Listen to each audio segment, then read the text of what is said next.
स्वागतम सुस्वागतम.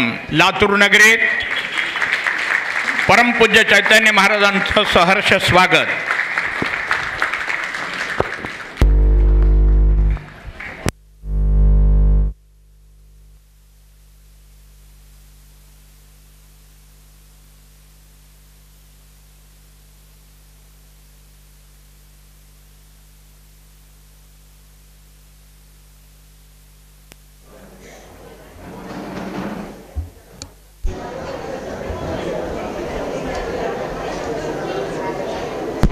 दाते साहेबाला विनंती करतो की त्यांनी महाराजांचा सत्कार करावा.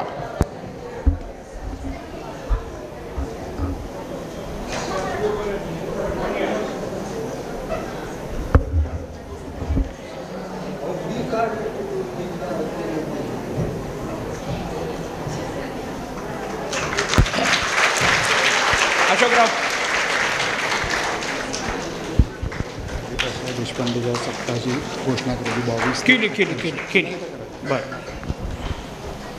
महाराज 2 मिनिट ओके ना.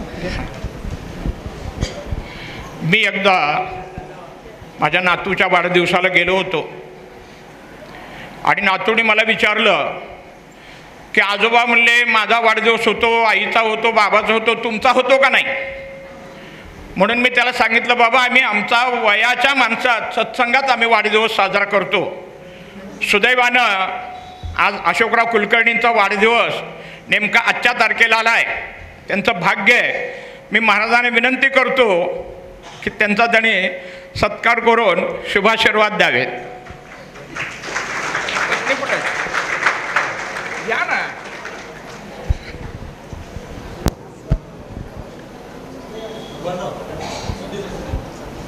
हो या समोर थांबत आहे तिथं जाता वरी चढता येणार नाही. हां सुदीन सुदीन सुदीन सुदीन सुदीन सुदीन.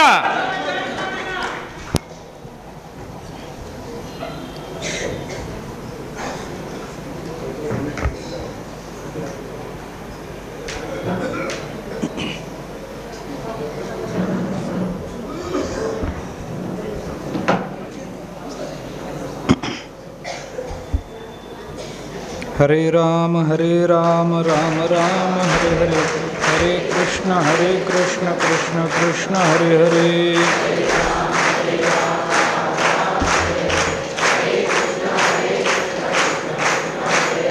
हरे राम राम राम हरे हरे. हरे कृष्ण कृष्ण कृष्ण हरे हरे.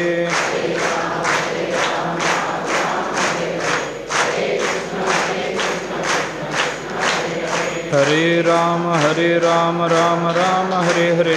हरे कृष्ण कृष्ण कृष्ण हरे हरे.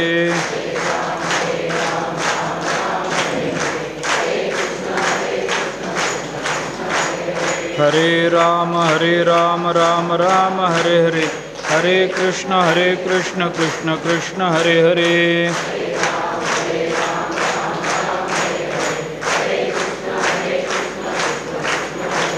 पुंडलिक वरदा हरिविठ्ठल श्री ज्ञानदेव तुकाराम. तरी परमात्मा ऐसे जे एक वस्तू असे ते जया दिसे ज्ञानास्तव.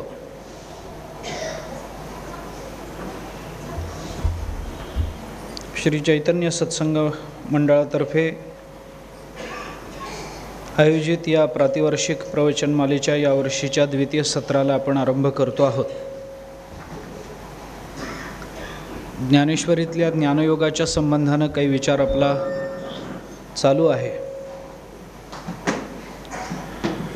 कर्म, ज्ञान आणि उपासना या 3 कांडाचा विचार आपल्या वैदिक संस्कृतीमध्ये महत्त्वाचा मानला गेला. कारण कर्म, ज्ञान आणि उपासना याच्यावरच मानवी जीवन सिद्ध होतं, उत्कर्षाला पोचतं, परिपूर्ण होतं. याच्यामुळे कर्माची भूमिका काय आहे नेमकी मानवी जीवनातली याविषयीचा विचार आपण मागच्या वर्षी करून आलो. यावर्षी ज्ञानाच्या संबंधानं थोडासा विचार आपण करतो.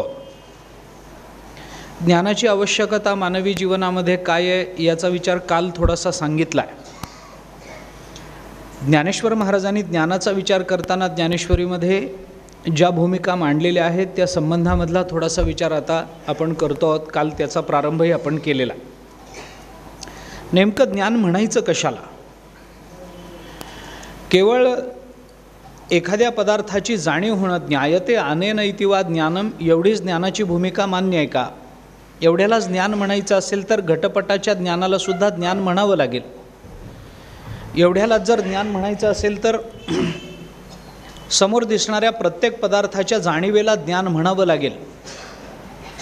पण असा विचार एका मर्यादेपर्यंत जरी योग्य असला आणि शब्दाच्या अनुषंगानं ज्ञान या संकल्पनेची व्याख्या जरी याच्यातून आपल्याला करता आली तरीसुद्धा ज्या ज्ञानाची मानवी जीवनाला आवश्यकता आहे, मानवी जीवन ज्या ज्ञानाने परिपूर्ण समृद्ध होणार आहे,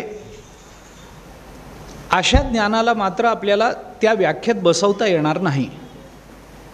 याकरता म्हणून ज्ञानेश्वर महाराजांनी जिथं जिथं ज्ञानाच्या भूमिका मांडलेल्या आहेत, ज्ञान या संकल्पनेचा अर्थ, त्यांना अभिप्रेत असणारा अर्थ आपल्याला प्रकट होतो आहे असं वाटतं आहे. त्या ओव्यांचा थोडासा विचार आपण कालपासून करतो आहोत. त्याच्यामध्ये एक भूमिका आपण 7व्या अध्यायाच्या सुरुवातीला ज्ञानेश्वर महाराजांनी ज्ञानाची जी व्याख्या केली त्या संबंधामध्ये पाहतो आहोत. जाणीव जेथ न रिगे, विचार मागुता पाऊली निगे, तर्क आयणी नेघे अंगी जयाच्या, अर्जुना तया नाव ज्ञान, येर प्रपंच ते विज्ञान, तेथ सत्यबुद्धी हे अज्ञान, हेही जाण. आता अज्ञान अवघे हरपे, विज्ञान निशेष करपे, ज्ञान ते स्वरूपे होऊनी जाईजे. या 3 ओव्यांमधून ज्ञानेश्वर महाराजांनी ज्ञानाची एक भूमिका आपल्यासमोर मांडली. ही मांडत असताना ज्ञानाचा विचार करण्याकरता म्हणून ज्ञानाची व्याख्या जशी सांगितली तशी व्यतिरेकात्मक त्याची भूमिका आपल्याला कळावी याच्याकरता आपल्याला विज्ञान आणि अज्ञान या दोन्ही संकल्पना ज्ञानेश्वर महाराजांनी त्याच्यामध्ये स्पष्ट करून सांगितलेल्या आहेत. मला विज्ञान आणि अज्ञान या संबंधामध्ये जास्त खुलासाही करायचा नाही, त्या संबंधात काही बोलायचंही नाही. पण ज्ञानाची भूमिका मांडत असताना ज्ञानेश्वर महाराजांनी जे शब्द वापरलेत त्याचा विचार आपण काल करत होतो. जाणीव जेथ न रिगे, जिथं जाणीव शिरत नाही, जाणीवेच्या पलीकडे काहीतरी एक ज्ञान असतं. ज्ञानाची मुख्य भूमिका किंवा ज्ञानाची व्याख्या करताना ज्ञानेश्वर महाराजांनी ही भूमिका मांडली आहे. जाणीवेच्या पलीकडे गेलं पाहिजे, कारण ज्याच्या ज्ञानानं आपल्याला परिपूर्ण व्हायचं आहे तो जाणीवेच्या पलीकडचा आहे. मग ज्ञायते अनेन इथं जाणीवेचा विचार सांगितलेला असताना ज्ञानेश्वर महाराजांनी जाणीव जेथ नरिगे असं का म्हटलं याचा विचार काल आपण केला. तो म्हणजे सरळ आहे की कोणतीही जाणीव ही इंद्रियांच्या माध्यमातून होते. आम्हाला ज्ञानेंद्रिय मिळाली, आम्हाला कर्मेंद्रिय मिळाली. ही ज्ञानेंद्रिय आम्हाला ज्या विषयाचा बोध करून देतात ते विषयसुद्धा आम्हाला पंचमहाभूतापासून प्राप्त झाले. शब्द स्पर्श रूप रसगंध या जाणीवा आमच्या ज्ञानेंद्रियामुळे आम्हाला प्राप्त होतात, आम्हाला त्या कळतात, ते सगळे विषय आम्हाला ज्ञात होतात. हे या सगळ्या ज्ञानेंद्रियामुळे होतात. परंतु इंद्रियाची म्हणून एक मर्यादा असते आणि इंद्रिय आम्हाला त्याच पदार्थाचं ज्ञान करून देतात जो पदार्थ आकाराला आलेला आहे, जो पदार्थ निर्माण झालेला आहे, ज्या पदार्थाला कार्य म्हणता येतं, जो पदार्थ इंद्रियांच्या कक्षेत बसणारा आहे, जो पदार्थ हा आम्हाला आणि आमच्याबरोबर इतरांनाही त्याच वेळेला दिसतो आहे, अशा पदार्थाचा बोध करून देणं हे आपल्या इंद्रियांचं काम आहे. परंतु इंद्रिय आम्हाला ज्या पदार्थाचा बोध करून देतात तो पदार्थ जर कार्यरूप असेल तर ज्याच्या ज्ञानाने आमच्या जीवनाची कृतार्थता व्हायची आहे ते त्या विषयाचं ज्ञान हे मात्र तो विषय हा मात्र निर्माण झालेला विषय नाही आहे.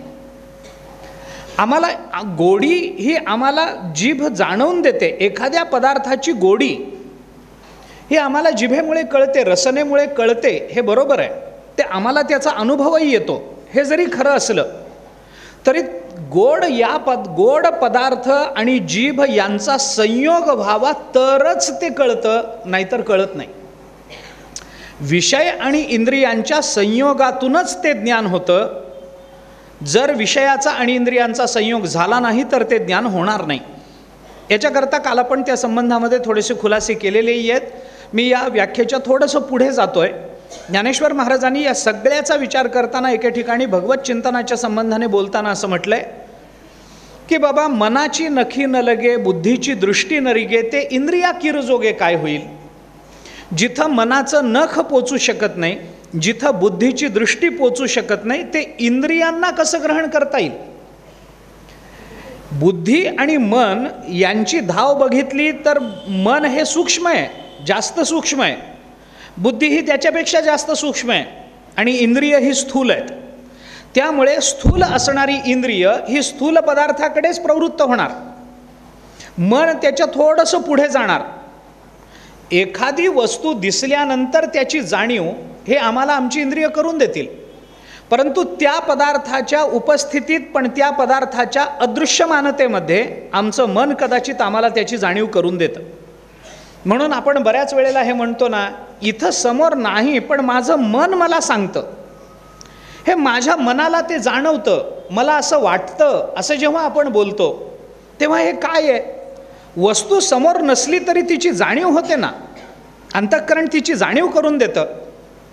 जगद्गुरू शंकराचार्यांचं एकश्लोकी नावाचं एक स्तोत्र आहे. एकश्लोकी म्हणून आचार्यांचं एक स्तोत्र आहे. एकश्लोकी म्हणजे त्यांची दशश्लोकी आहे, त्यांची शतश्लोकी आहे, तशी त्यांची एकश्लोकी आहे. एकच श्लोक आहे त्याच्यामध्ये. त्या श्लोकामध्ये आचार्यांनी आपल्याला परमतत्वाचा बोध कसा होतो या संबंधाने चिंतन करताना एका श्लोकामध्ये तो विचार मांडला. तिथं त्यांनी असं सांगितलं आहे की किम तत्र भानुमान हनिमे रात्रो प्रदीपादिकम वगैरे अशी त्याची सुरुवात आहे. की एखादा पदार्थ गुरुशिष्याचा तो एका श्लोकामधला संवाद आहे. त्याच्यामध्ये शिष्य गुरुला किंवा गुरु शिष्याला असं विचारतो की बाबा, तुला हे सगळं दिसतं कशामुळे. तर गुरु तो विद्यार्थी सांगतो, दिवसा दिसतं ते डोळ्यामुळे, हे दिवसा दिसतं ते सूर्यप्रकाशामुळे दिसतं, रात्री दिसतं ते चंद्रप्रकाशामुळे दिसतं. मग गुरु त्याला विचारतात, बाबा जिथं सूर्यप्रकाशही नाही, चंद्रप्रकाशही नाही, त्यावेळेला तू कशाने पाहतोस. तो डोळ्याने पाहतो, अन्य काही प्रकाशात पाहतो. ज्या वेळेला तोही प्रकाश नाही आणि तुला डोळेही नाही, त्यावेळेला कशाने पाहतोस. मग तो म्हणतो, मी मनाने पाहतो. मग त्याच्याही पेक्षा मनही जागेवर नसेल तर कशाने पाहतोस, बुद्धीने पाहतो. असं करत करत करत करत गुरु त्याला परमतत्वाच्या दर्शनापर्यंत नेतात. मला बाकीचा विषय मांडायचा नाही आहे.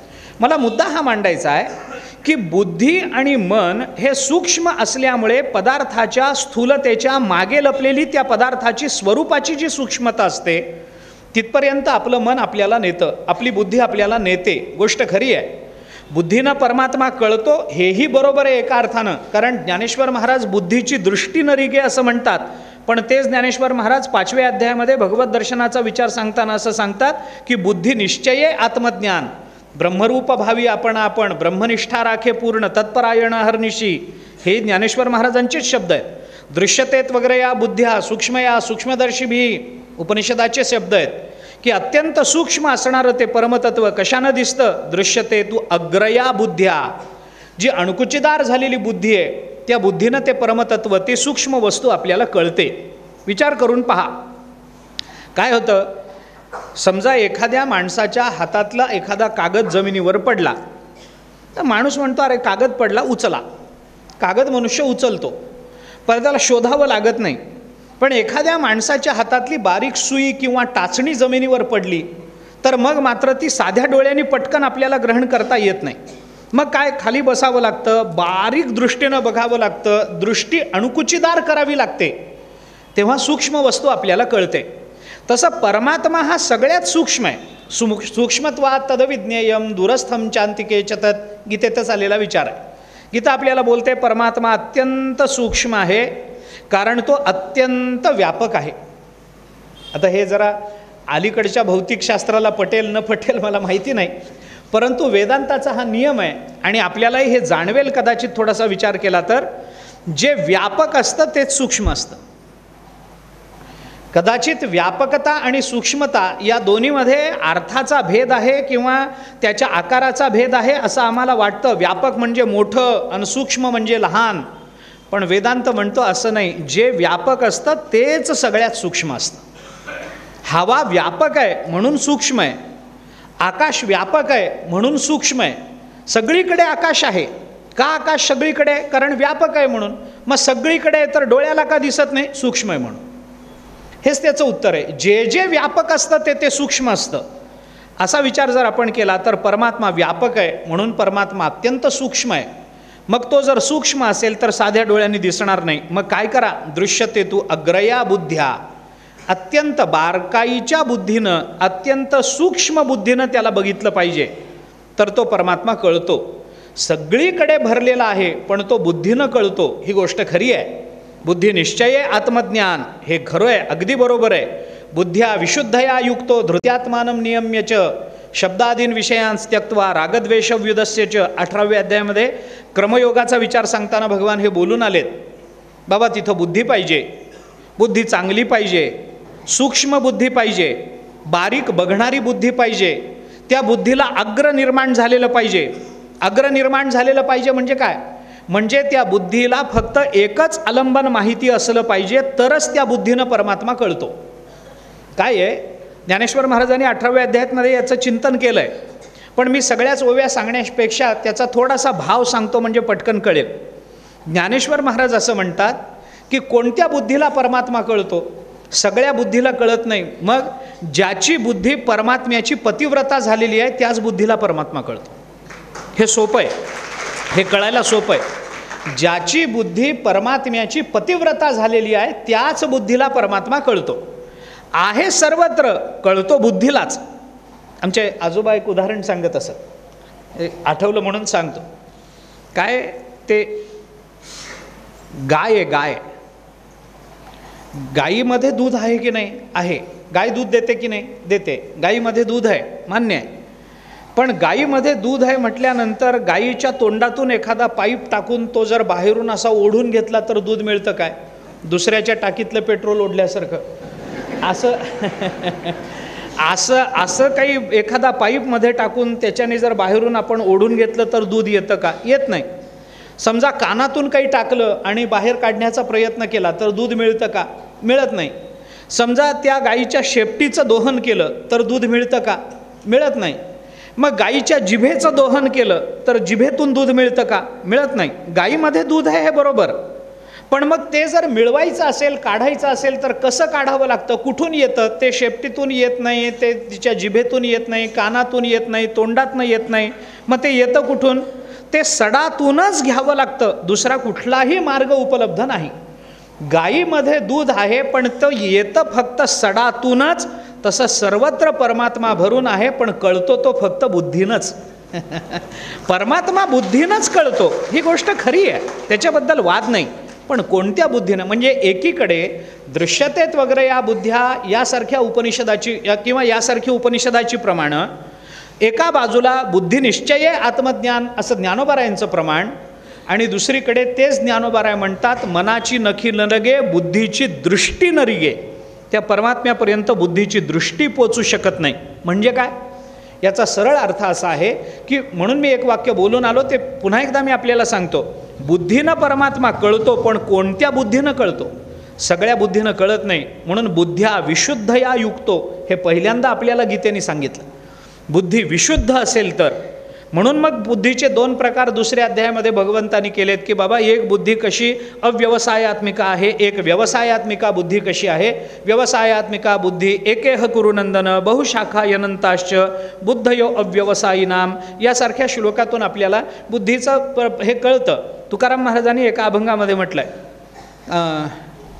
अनेक बुद्धीचे तरंग क्षणोक्षणा पालटे रंग धरू जाता संग तवतो होय बाधक. अनेक बुद्धीला जर अनेक आलंबनं असतील तर ती बुद्धी आपलं कल्याण करू शकत नाही. बुद्धीला एक आलंबन पाहिजे.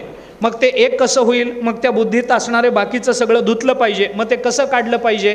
ते बुद्ध्या विशुद्धया युक्त या श्लोकावर भाष्य करताना ज्ञानेश्वर महाराजांनी त्याच्या खालच्या पहिल्या ओवीमध्ये आपल्याला असं सांगितलं आहे की एक काम करा, बुद्धी आपल्याला एकाकार करायची असेल तर बुद्ध्या विशुद्धया युक्त झालं पाहिजे. बुद्धी विशुद्ध झाली पाहिजे. कशी होणार? ज्ञानोबाराय म्हणतात असं केलं पाहिजे, तरी गुरु दाविलिया वाटा येवोनी विवेक तीर्थ तटा बुद्धीचा मळकटा धुतला तेणे. गुरूंनी दाखवलेल्या मार्गावरून, संतांनी दाखवलेल्या मार्गावरून जायचं, विवेक तीर्थ तटावर यायचं आणि त्या विवेकाच्या पाण्यानं आपली बुद्धी स्वच्छ धुवून घ्यायची, तर ती बुद्धी परमात्म्याकडे प्रवृत्त होते, नाहीतर होणार नाही. बाकी मग बुद्धीला आलंबनं खूप आहेत. प्रपंच आलंबन, एकच आलंबन मिळालं तरी त्या बुद्धीचे अनेक तरंग निर्माण व्हायला तेवढं कारण पुरेसं आहे. परंतु अशी बुद्धी चालणार नाही. म्हणून ज्ञानेश्वर महाराजांचं म्हणणं आहे की जी बुद्धी, किंवा ज्ञानेश्वर महाराजांचं आणखीन एक मी प्रमाण देऊन जातो, वृत्तीची आवडी बुद्धी होय वेडी. ज्ञानोबा दुसरं एक बोलता काय आहे, एक लक्षात घ्या, मन, बुद्धी, चित्त, अहंकार हे अंतःकरणाचीच नावं आहेत. वेदांताच्या दृष्टीने अंतःकरणच आहे. पण चिंतन करतं म्हणून त्या अंतःकरणाला चित्त म्हणायचं, संकल्प विकल्प करतं म्हणून त्या अंतःकरणाला मन म्हणायचं, निश्चय करतं म्हणून त्या अंतःकरणाला बुद्धी म्हणायचं, स्वची जाणीव करून देतं म्हणून त्या अंतःकरणाला अहंकार म्हणायचं. एवढंच आहे. मन, बुद्धी, चित्त, अहंकार म्हणजे आहे अंतःकरणच, पण कामावरून वेगवेगळी नावं ठरली. विस्तार करण्याचं कारण नाही आहे. मुद्दा हा आहे की याच्यामध्ये संकल्प विकल्प करणाऱ्या अंतःकरणापेक्षा निश्चय करणाऱ्या अंतःकरणाला मूल्य जास्त आहे. मनुष्य हे करू का ते करू या संभ्रमात अडकलेल्या माणसापेक्षा मला हेच करायचं आहे असं म्हणणारा माणूस मोठा असतो की नाही. त्याच्या ज्ञानाला आपण मूल्य देतो की नाही. नाही बाबा, याचा निश्चय झाला आहे, याचा अजून निश्चय झालेला नाही. मग निश्चय झालेला नसल्यापेक्षा निश्चय झालेला बरा. मनापेक्षा बुद्धी बरी, गोष्ट खरी आहे. पण गंमत अशी आहे की हे मन आणि बुद्धी जरी एकच अंतःकरण असलं तरी ज्याच्या बुद्धीच्या मागे मन येतं तो परमार्थामध्ये पुढे जातो, आणि ज्याच्या मनाच्या मागे बुद्धी धावते तो संसारामध्ये पुन्हा मागेच पडतो. संसारामध्ये जातो आणि तिथेही मागेच पडतो. मनाच्या मागे बुद्धीला धावू द्यायचं नाही, बुद्धीच्या मागे मनाला येऊ द्यायचं. मनाने बुद्धीकडे गेलं पाहिजे. बुद्धीने मनाकडे गेलं तर ती बुद्धी आपल्याला उत्कर्ष करून देत नाही, परमात्मा स्वरूपाची प्राप्ती त्याच्याने होणार नाही. याच्याकरता म्हणून वृत्तीची आवडी बुद्धी होय वेडी. वेडी झालेली बुद्धी चालत नाही. मग शहाणी बुद्धी पाहिजे, तिला कळलं पाहिजे की आपलं आलंबन कोण आहे. मग ती बुद्धी निश्चयानं आपल्याला आत्मज्ञान साधून देईल, हा नंतरचा विषय. परंतु मनाची नखी न लगे, बुद्धीची दृष्टी न रिगे, इथं ही बुद्धी ही मात्र तशी एक आलंबनात्मक बुद्धी नाही आहे. या बुद्धीला अनेक आलंबन आहेत, म्हणून ती बुद्धीसुद्धा तिथपर्यंत पोचू शकत नाही. लौकिकातली बुद्धी तिथपर्यंत जाणार नाही. मग मन जात नाही, बुद्धी जात नाही, तर इंद्रिय काय जातील. म्हणून इंद्रियसुद्धा आम्हाला त्याचा बोध करून देणार नाहीत. म्हणून इंद्रिय ज्याचा बोध करून देतात ते ज्ञान उपयोगाला येत नाही, त्याला ज्ञान म्हणण्याचं कारण नाही. म्हणून ज्ञानेश्वर महाराजांनी हे लौकिकातलं, म्हणजे ही खुर्ची आहे, हा टेबल आहे, हा पुरुष आहे, ही स्त्री आहे, हा घट आहे, हा पट आहे, या ज्ञानाला ज्ञानोबाराय खरं म्हणजे ज्ञान म्हणतच नाहीत. हे खरं म्हणलं तर अज्ञानच आहे. आपण जी ओवी सुरुवातीला म्हटली त्या ओवीच्या खालची ओवी आपण वाचा 13व्या अध्यायात. अध्यात्मज्ञान नित्यत्वम या श्लोकावर काय म्हटलं आहे ज्ञानोबारायांनी, तरी परमात्मा ऐसे जे एक वस्तू असे ते जया दिसे ज्ञानास्तव. पुढचा ऐका, तिये वाचोनी आने भवस्वर्गादी ज्ञाने ते अज्ञान आईसा मने निश्चयो केला. परमात्मा सोडून बाकी भवस्वर्गादी जी ज्ञानं आहेत त्या ज्ञानाला ज्ञान म्हणूच नका, अज्ञान आईसा मने निश्चयो केला. ते अज्ञानच आहे, ते ज्ञान म्हणायचंच नाही त्याला. काय असतं, वास्तविक ती संज्ञा तिथं लागू पडत नाही, पण नाईलाजानी तसं म्हणावं लागतं. नाईलाजानी तसं म्हणावं लागतं. ते संज्ञा, ज्ञान ही संज्ञा तिथं भवस्वर्गादी ज्ञानाला लागू पडत नाही, पण तरीसुद्धा नाईलाजानं त्याला ज्ञान म्हणावं लागतं, असं आहे. म्हणून बाकीचा मी उदाहरणं देऊन हा विषय सामान्य करत नाही, मला तिकडं जाण्याचंही कारण नाही. मुद्दा मला एवढाच सांगायचा आहे की बाकीची ज्ञानं म्हणून ज्ञानं ठरत नाहीत. आम्हाला इंद्रियांनी करून दिलेलं ज्ञान उपयोगाला येत नाही, कारण इंद्रिय त्याच पदार्थाकडे जातात जे पदार्थ आकाराला आलेले आहेत, जे पदार्थ दृश्यमान आहेत, ज्या पदार्थाला प्रमेयत्व प्राप्त झालेलं आहे, जो पदार्थ कार्य रूपानं प्रकट झालेला आहे, त्या पदार्थाकडे माझं इंद्रिय जाईल. डोळ्याला काय दिसेल, काय दिसेल. मी आपल्याला आणखीन स्पष्ट बोलतो. डोळ्याला एखादा मनुष्य आहे, रस्त्याने जाताना पडला, गुडघ्याला लागलं, रक्त निघालं, डोळ्यातनं पाणी आलं, आपण काय म्हणतो, अरे माणूस पडला, त्याला दुःख झालं, हे आपण म्हणतो की नाही. दुःख झालं हे आपण म्हणतो. आता माणूस पडला, तो रडला, हे सगळं डोळ्यांना दिसलं. त्याच्या पायात गुडघ्यातनं रक्त आलं, हेही डोळ्यांना दिसलं.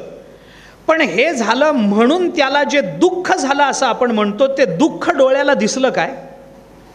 दुःख डोळ्याला कधी दिसत नाही. आपल्या डोळ्याला रक्त दिसतं, कारण ते कार्य आहे. आपल्या डोळ्याला त्याला प्रमेयत्व आलं, त्याला दृश्यरूपता आली म्हणून ते दिसलं. बरं, एखादा मनुष्य चालताना पडला, गुडघा फुटला नाही, तरी आपण म्हणतो माणूस पडला आणि त्याला दुःख झालं. रक्त नाही आलं, दृश्यमानता आली नाही रक्ताला, त्याला काही नाही, तो रडला नाही, दृश्यमानता आली नाही, पण तरी आपण म्हणतो दुःख झालं. हे दुःख, सुख दुःख आपण कशावरून ओळखतो? ते काही इंद्रियजन्य आहेत का? इंद्रियजन्य नाहीत. मग सामान्य माणसाचं, आता थोडासा एक कैमुत्तिक न्यायानं विचार करा, काही थोडासा पुढे जाऊन विचार करा. सामान्य माणसाला सामान्य विषयाच्या संबंधानं प्राप्त होणाऱ्या सुखदुःखाला जर आपण डोळ्यांनी बघू शकत नाही, तर ही सगळी सुखदुःख ज्याच्या ताब्यात आहेत त्याला कसं काय डोळ्यांनी बघणार? त्याच्यापर्यंत इंद्रिय पोचणार कसं? कोणतं इंद्रिय परमात्म्याला पाहू शकतं? कोणतं इंद्रिय पाहू शकत नाही, कोणतंही नाही. इंद्रियांमध्ये ती ताकद नाही. म्हणून इंद्रिय जे कर्मरूपा, जे कार्यरूपानं प्रकट झालेलं आहे त्यालाच इंद्रिय दाखवतं.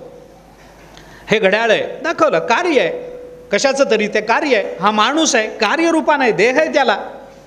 तसं परमात्मा कशाचं कार्य आहे? परमात्म्याचा जर विचार केला तर कशाचं कार्य आहे परमात्मा?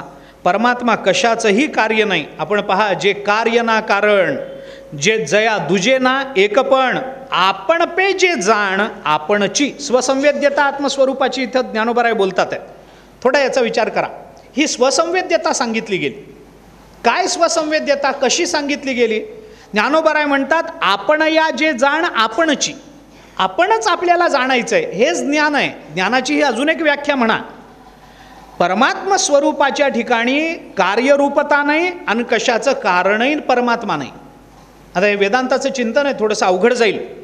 जया दुजे ना एकपण, जे दोन नाही, परमात्मे दोन नसतात, देव दोन नसतात. जे दोन असतात त्याला देव म्हणत नसतात. देव 100 नाहीत, देव एकच आहे, एकच देव.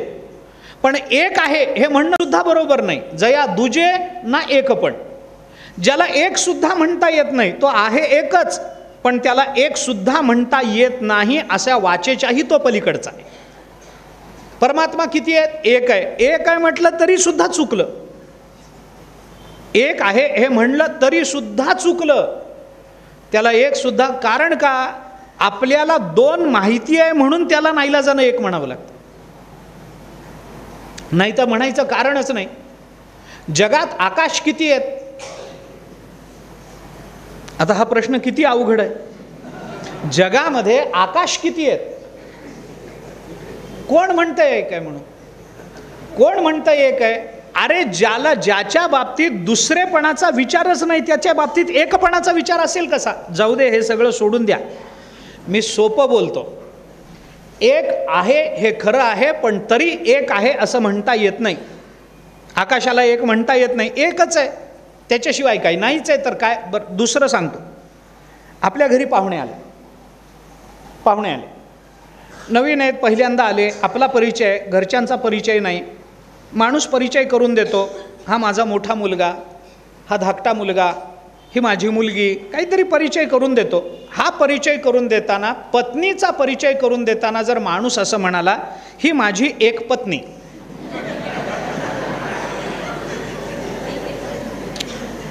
ही माझी एक पत्नी असा जर परिचय करून दिला तर त्याचा अर्थ काय होतो?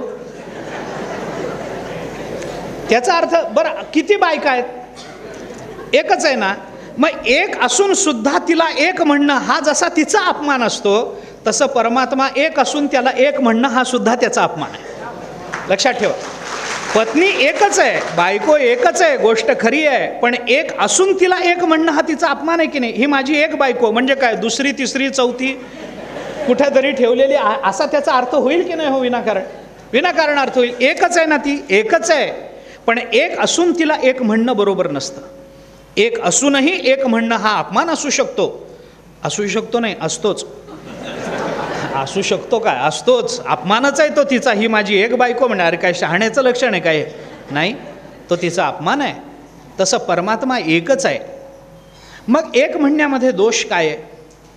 अर्थ असा आहे, तो जर एकच आहे आणि त्याच्या वाचून जर दुसरं कोणी नाहीच आहे, तर त्याला एक आहे म्हणणारं कोण आहे? हा मुद्दा आहे. तो जर एकच आहे आणि तद्भिन्न असं दुसरं काही नाहीच आहे, तर हा एक आहे हे म्हणणारं कोण आहे? कोणीच नाही. मी जर म्हणेन मी एकटा आहे, तर याचा अर्थ काय होईल? मी सुद्धा मला स्वतःला एक रूपानं जाणत असेन, तर मी एक आहे असं म्हणणं बरोबर नाही आहे. एक आहे असं म्हणणं बरोबर नाही आहे. दुसरं कोणी नाहीच आहे, तर म्हणणारा कोणी उपलब्ध नाही आहे, आणि म्हणणारा कोणी उपलब्ध नाही आहे, तर तोच त्याचं एकरूपाचं ज्ञान करून घेऊ शकत नाही. हे थोडेसे वेदांताचे अवघड शब्द आहेत, थोडी किचकट संकल्पना आहे, पण समजून घेतली तर आनंददायक आहे. मी का बोलतो आपण लक्षात घ्या. ज्ञानोबा काय म्हणतात? जया दुजे ना एक, पण परमात्म्याला काहीच नाही. कार्य ना कारण, परमात्मा कुणाचं कार्य नाही आहे, परमात्मा कुणाचं कारण नाही आहे. कारण नाही. विचार करून पहा. मी कारण नाही हेही आपल्याला सांगतो. आपण एखाद्या घटाचं कारण मृत्तिका सांगितली जाते, गोष्ट खरी आहे. हे घट मडकं कशापासून तयार झालं? मातीपासून तयार झालं. माती हे त्या घटाचं कारण आहे, उपादान कारण आहे. काही जे असेल ते असेल, उपादान कारण आहे आपण म्हणा.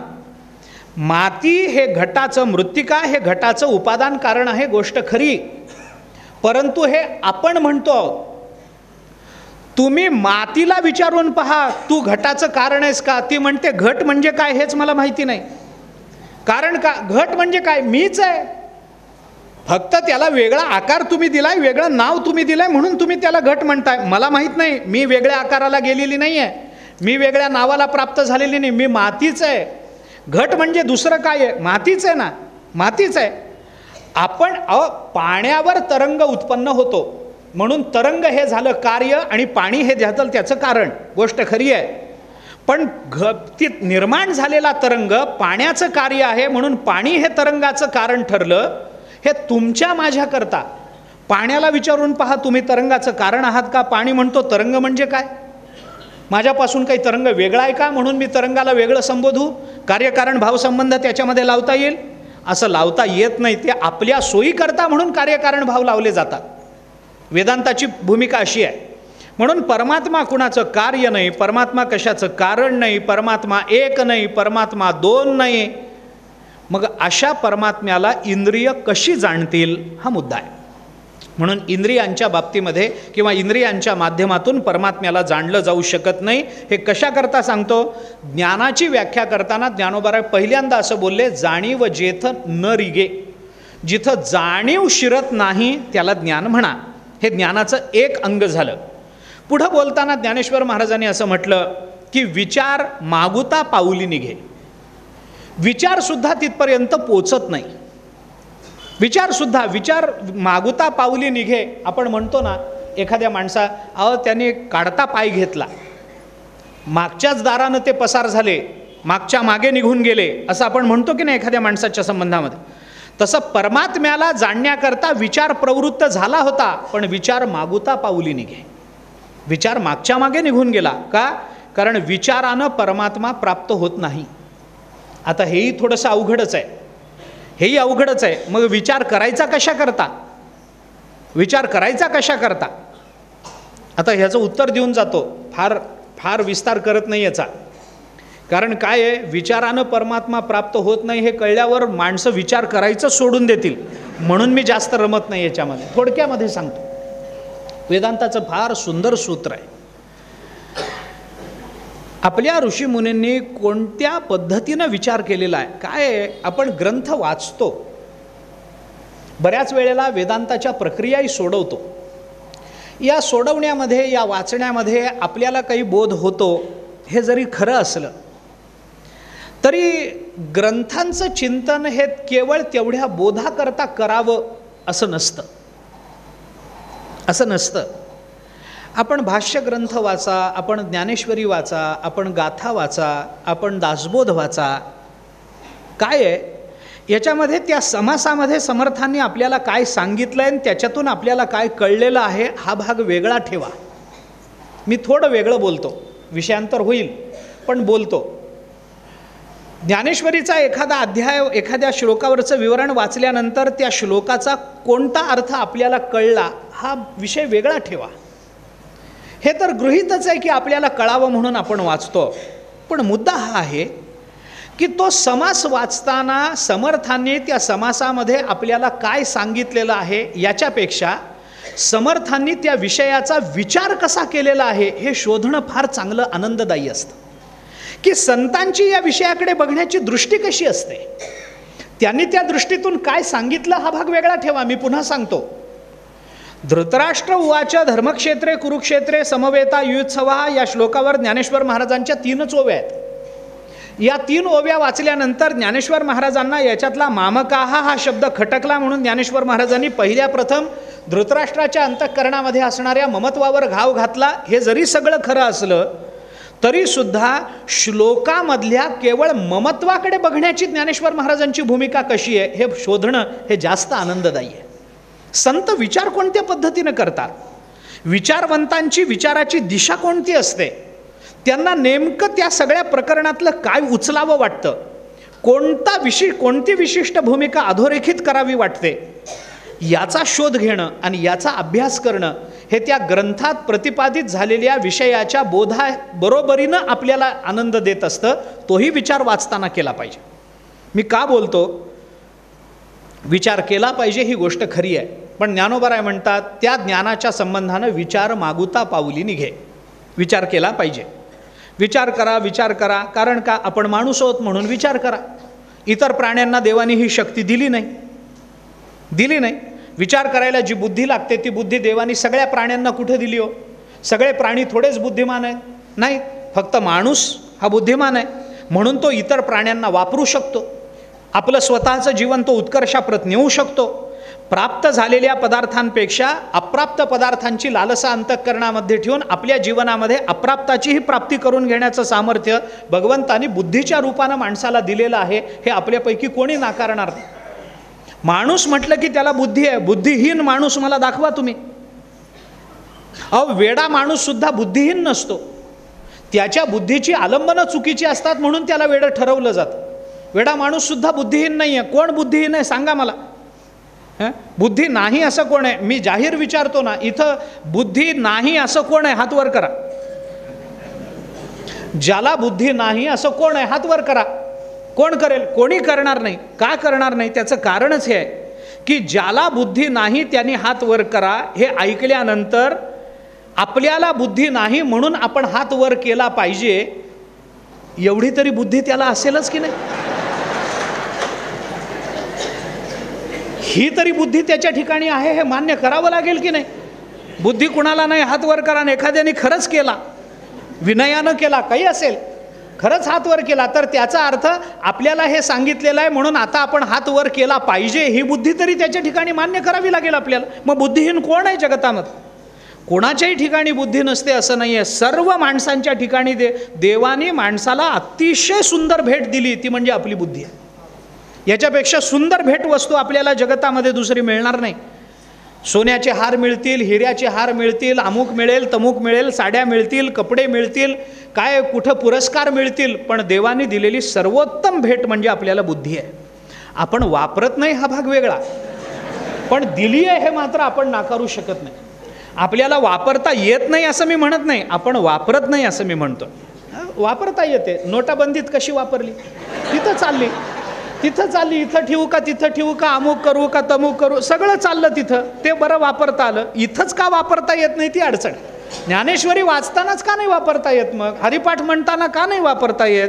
पसायदान म्हणताना का नाही वापरता येत? प्रपंच करताना वापरता येते की नाही? आत्तापासून मुलांच्यासाठी काहीतरी करून ठेवलं पाहिजे. बुद्धी चालली की नाही? चालली ना. कार्यक्षम असताना मुलांकरता काहीतरी करून ठेवावं, बुद्धी चालली ना? चालली. तसं तरुण असताना ज्ञानेश्वरीची गोडी लावून घ्यावी, ही बुद्धी का नाही चालली? हे का नाही चालत? आपल्याला पाठांतर होण्याची शक्यता असतानाच आपण हरिपाठ पाठ करावा, ही बुद्धी का नाही चालली? आम्ही चालवत नाही हा त्याचा अर्थ आहे. आम्ही चालवत नाही. असो, विचार करू नये असं माझं म्हणणं नाही, उलट विचार केला पाहिजे. पण विचार मागुता पावली निघे एका बाजूला, आणि दुसऱ्या बाजूला तुकोबाराय आपल्याला सांगतात, सारासार विचार करा उठाउठी विचार करा बाबा. का? विचारा वाचून न पविजे समाधान. विचाराशिवाय माणसाला समाधान मिळणार नाही. विचार तर तुम्ही केला पाहिजे. सारासार विचारिता भ्रांती ते पाही असारता, सारते स्वभावता नित्य जाणे. ज्ञानेश्वरी बोलते, विचार करा विचार करा. विचारिता निरसले प्रपंच सहजे सांडवले, मग तत्वता तत्व उरले ज्ञानी असी. विचार करा म्हणून. विचारोनी अहंकारू सांडिजे, मग असतीचं वस्तू होईजे, आपुलीचं स्वस्ती सहजे आपण केली. विचार करा. हे सगळं ज्ञानोबाराय एका बाजूला बोलतात, आणि दुसऱ्या बाजूला ज्ञानोबाराय म्हणतात विचार मागुता पावली निघे.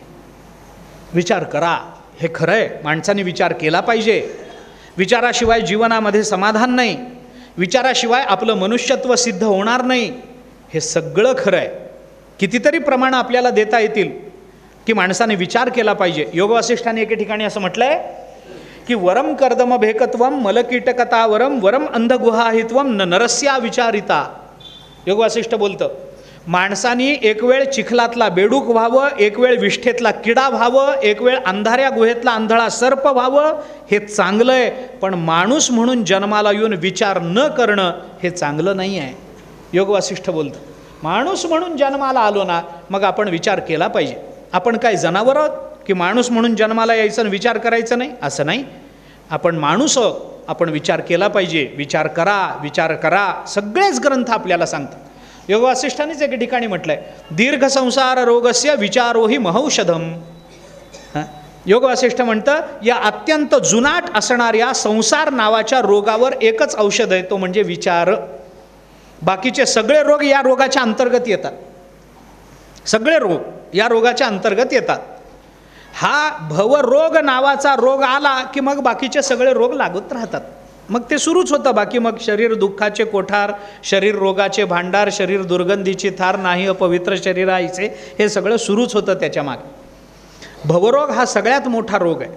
जाऊ द्या, पण काय आहे, रोग जेवढा जुनाट असतो तेवढा तो त्रासदायक असतो. क्रॉनिक डिसीज म्हणतात ना त्याला. क्रॉनिक म्हणजे काय? तो जुनाट आहे. जुनाट जेवढा रोग जुनाट तेवढा तो त्रासदायक. तसं या अत्यंत जुनाट असणाऱ्या संसार नावाच्या रोगावर एकच औषध आहे. काय औषध आहे? तुम्ही विचार करा. विचार केलात की संसार येत नाही जवळ. विचार करणाऱ्याजवळ संसार येत नाही. विचार करणाऱ्याला संसार त्रस्त करत नाही. म्हणून आता काय बघा कशी संगती लावायची. ज्ञानोबारांनी हे सांगितलं आहे, विचारिता निरसले प्रपंच सहजे. विचार आणि संसार या दोन गोष्टी कधी एका केंद्रात येत नाहीत, कधीच नाही. जिथं विचार आहे तिथं संसार येत नाही, आणि संसार करणारे विचार करत नाहीत, असं तुमचं म्हणणं आहे. मी काही बोललो नव्हतो, शांतच बसलो होतो. विचार करणाऱ्यांजवळ संसार येत नाही, आणि संसार करणारे विचार करत नाहीत. विचार केला असता तर संसारात आलेच नसते. विचार केला असता तर संसारातून बाहेर पडण्याचा प्रयत्न केला असता. पण बहुतेकांना ज्ञानोबाराय म्हणतात तसं जीव तैसा उपाधी आवडे लोका, तसं सगळ्यांना उपाध्या वाढवण्याचाच नाद आहे. अजून वाढावं वाढावं, वाढावे संतान, गृही व्हावे धनधान्य, हे चालतच आलेलं आहे. सगळ्यांनाच वाटत राहतं, तोही विषय नाही आहे. विचार मागुता पावली निघे असं ज्ञानोबाराय म्हणतात. मग हे जे विरोध आहे, हा जो व्याघात आहे, हा मिटवायचा कसा? मिटवायचा कसा? जाणीव जेथ नरिगे इथला जाणीव शब्द आणि ज्ञायते अनेन इति वा ज्ञानम इथला जाणीव शब्द, या दोन्हीतला विरोधाभास जसा मिटवता आला तसाच हाही विरोधाभास आपल्याला मिटवायचा आहे. विचार करा म्हणणारे ज्ञानेश्वर महाराज ज्ञानामध्ये विचार मागच्या पावलानं निघून येतो असं म्हणतात. याचा अर्थ काय? याचा अर्थ असा, थोडासा विचार त्या संबंधानं सांगतो. कोणताही विचार मनुष्य करतो तो हिताकरता करत असतो, सुखा करतात. जसं तुकोबाराय म्हणतात, विचारा वाचून न पविजे समाधान, देह त्रिगुणाचा बांधा, माझी नाही गुणसुधा. बरोबर आहे. सुखाकरता माणसाने विचार केला पाहिजे. आता मी थोडं वेगळं बोलतो. माझी भाषा कदाचित आपल्याला पटेल किंवा गोंधळात टाकेल, कदाचित न पटेल, पण तरी बोलतो. थोडंसं गोंधळात पडला तरी पडा, कारण विचाराचा गोंधळ ओढणं हे सुद्धा चांगल्या बुद्धीचं लक्षण आहे. हां, इंग्रजीमध्ये असं म्हणतात, if you can't convince, confuse. तुम्ही जर समजावून सांगू शकत नसाल तर तुम्ही त्यांचा बुद्धिभेद करा, त्यांना कन्फ्यूज करा, त्यांच्या मनामध्ये विचारांची वावटळं निर्माण करा, झाली पाहिजे.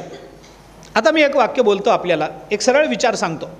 काय आहे, विचार कशाकरता करायचा असतो? विचार कशाकरता करायचा असतो तर त्याचं वेदांतातलं उत्तर असं आहे, विचार निर्विचारी होण्याकरता करायचा असतो. विचार राहित्य ही जीवनाची अत्यंत उत्कर्षाची अवस्था आहे. आपल्या मनामध्ये विचाराची आंदोलनं निर्माण न होणं हीच मानवी जीवनाची इतिकर्तव्यता आहे. ऐका ऐका, माणसाच्या मनात का विचार निर्माण होतात? बरं, मी म्हणतो कशाने का होईना विचार निर्माण झाला. विचार निर्माण झाल्यामुळे मी आपल्याला पुढचं बोलतो, माणूस स्थिर होतो का अस्थिर होतो? साधा विचार आहे, मी अगदी साधं बोलतोय. विचार निर्माण झाल्यामुळे स्थैर्य येतं का अस्थैर्य येतं? अस्थिर होतो. मग जो विचार अस्थिर करतो तो करावा का करू नये? माझं बोलणं दोन्ही बाजूनी आहे, तुम्ही गोंधळात पडू नका. गोंधळ उडाला तरी आपण पुढं काय चिंतन करायचं हे लक्षात ठेवा. मी उदाहरण सांगतो. एखादा माणूस आहे, गावाला निघाला. गावाला जाताना गेला ST स्टँडवरती, तिथं गाडी लागलेली दिसली, आपल्याला इच्छित स्थळी नेणारी गाडी लागलेली दिसली. गाडीमध्ये जाऊन बसला. बसल्यानंतर कोणीतरी त्याला म्हणाला, ही गाडी प्रत्येक गावी थांबत जाते, 10 तास लागतात, मग तिकडं दुसरी गाडी लागली आहे, 6 तासात पोचवते. तो म्हणतो ठीक आहे, मग त्या गाडीत. तिथं गेला, तिथं बसला.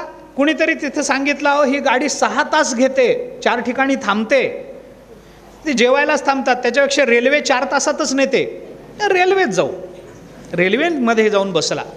तिथं गेल्यानंतर कळालं, ही रेल्वे 4 तासामध्ये नेते, मग आपण जर विमानाने गेलो तर अर्ध्याच तासात पोचू. रेल्वे सुटली, विमान. मला हे लांबवायचं नाही आहे, मला मुद्दा एवढाच सांगायचा आहे की 10 तासापेक्षा 6 तास, त्याच्यापेक्षा 4 तास, त्याच्यापेक्षा अर्धा तास, माणसाला प्रवासाला जाताना अत्यंत वेगवान साधन अपेक्षित असतं की नाही? असतं. हा वेग मनुष्य स्वीकारतो की नाही? स्वीकारतो. नाही बाबा, आपण विमानाने जाऊ म्हणजे वेगानं जाता येईल. आता मला मुद्दा काय मांडायचा आहे, माणूस त्या वेगाची अपेक्षा कशा करता करतो? ऐका, कशा करता करतो? वेगाची अपेक्षा कशा करताय? लवकरात लवकर मुक्कामाला पोचावं म्हणून. बरोबर आहे का नाही? हां, नाही बा, चला ही नको, एक्सप्रेस गाडीने जाऊ, लवकर पोचू. आणि काय करायचं लवकर पोचून? करायचं काहीच नसतं, उगीच लवकर पोचायचं असतं, एवढंच आहे, दुसरं काहीच नाही. तिथं जाऊन काय करायचं आहे? काही नाही, उगी एक लवकर पोचलो म्हणजे बरं असतं. म्हणजे काय त्याच्याने मिळणार काय?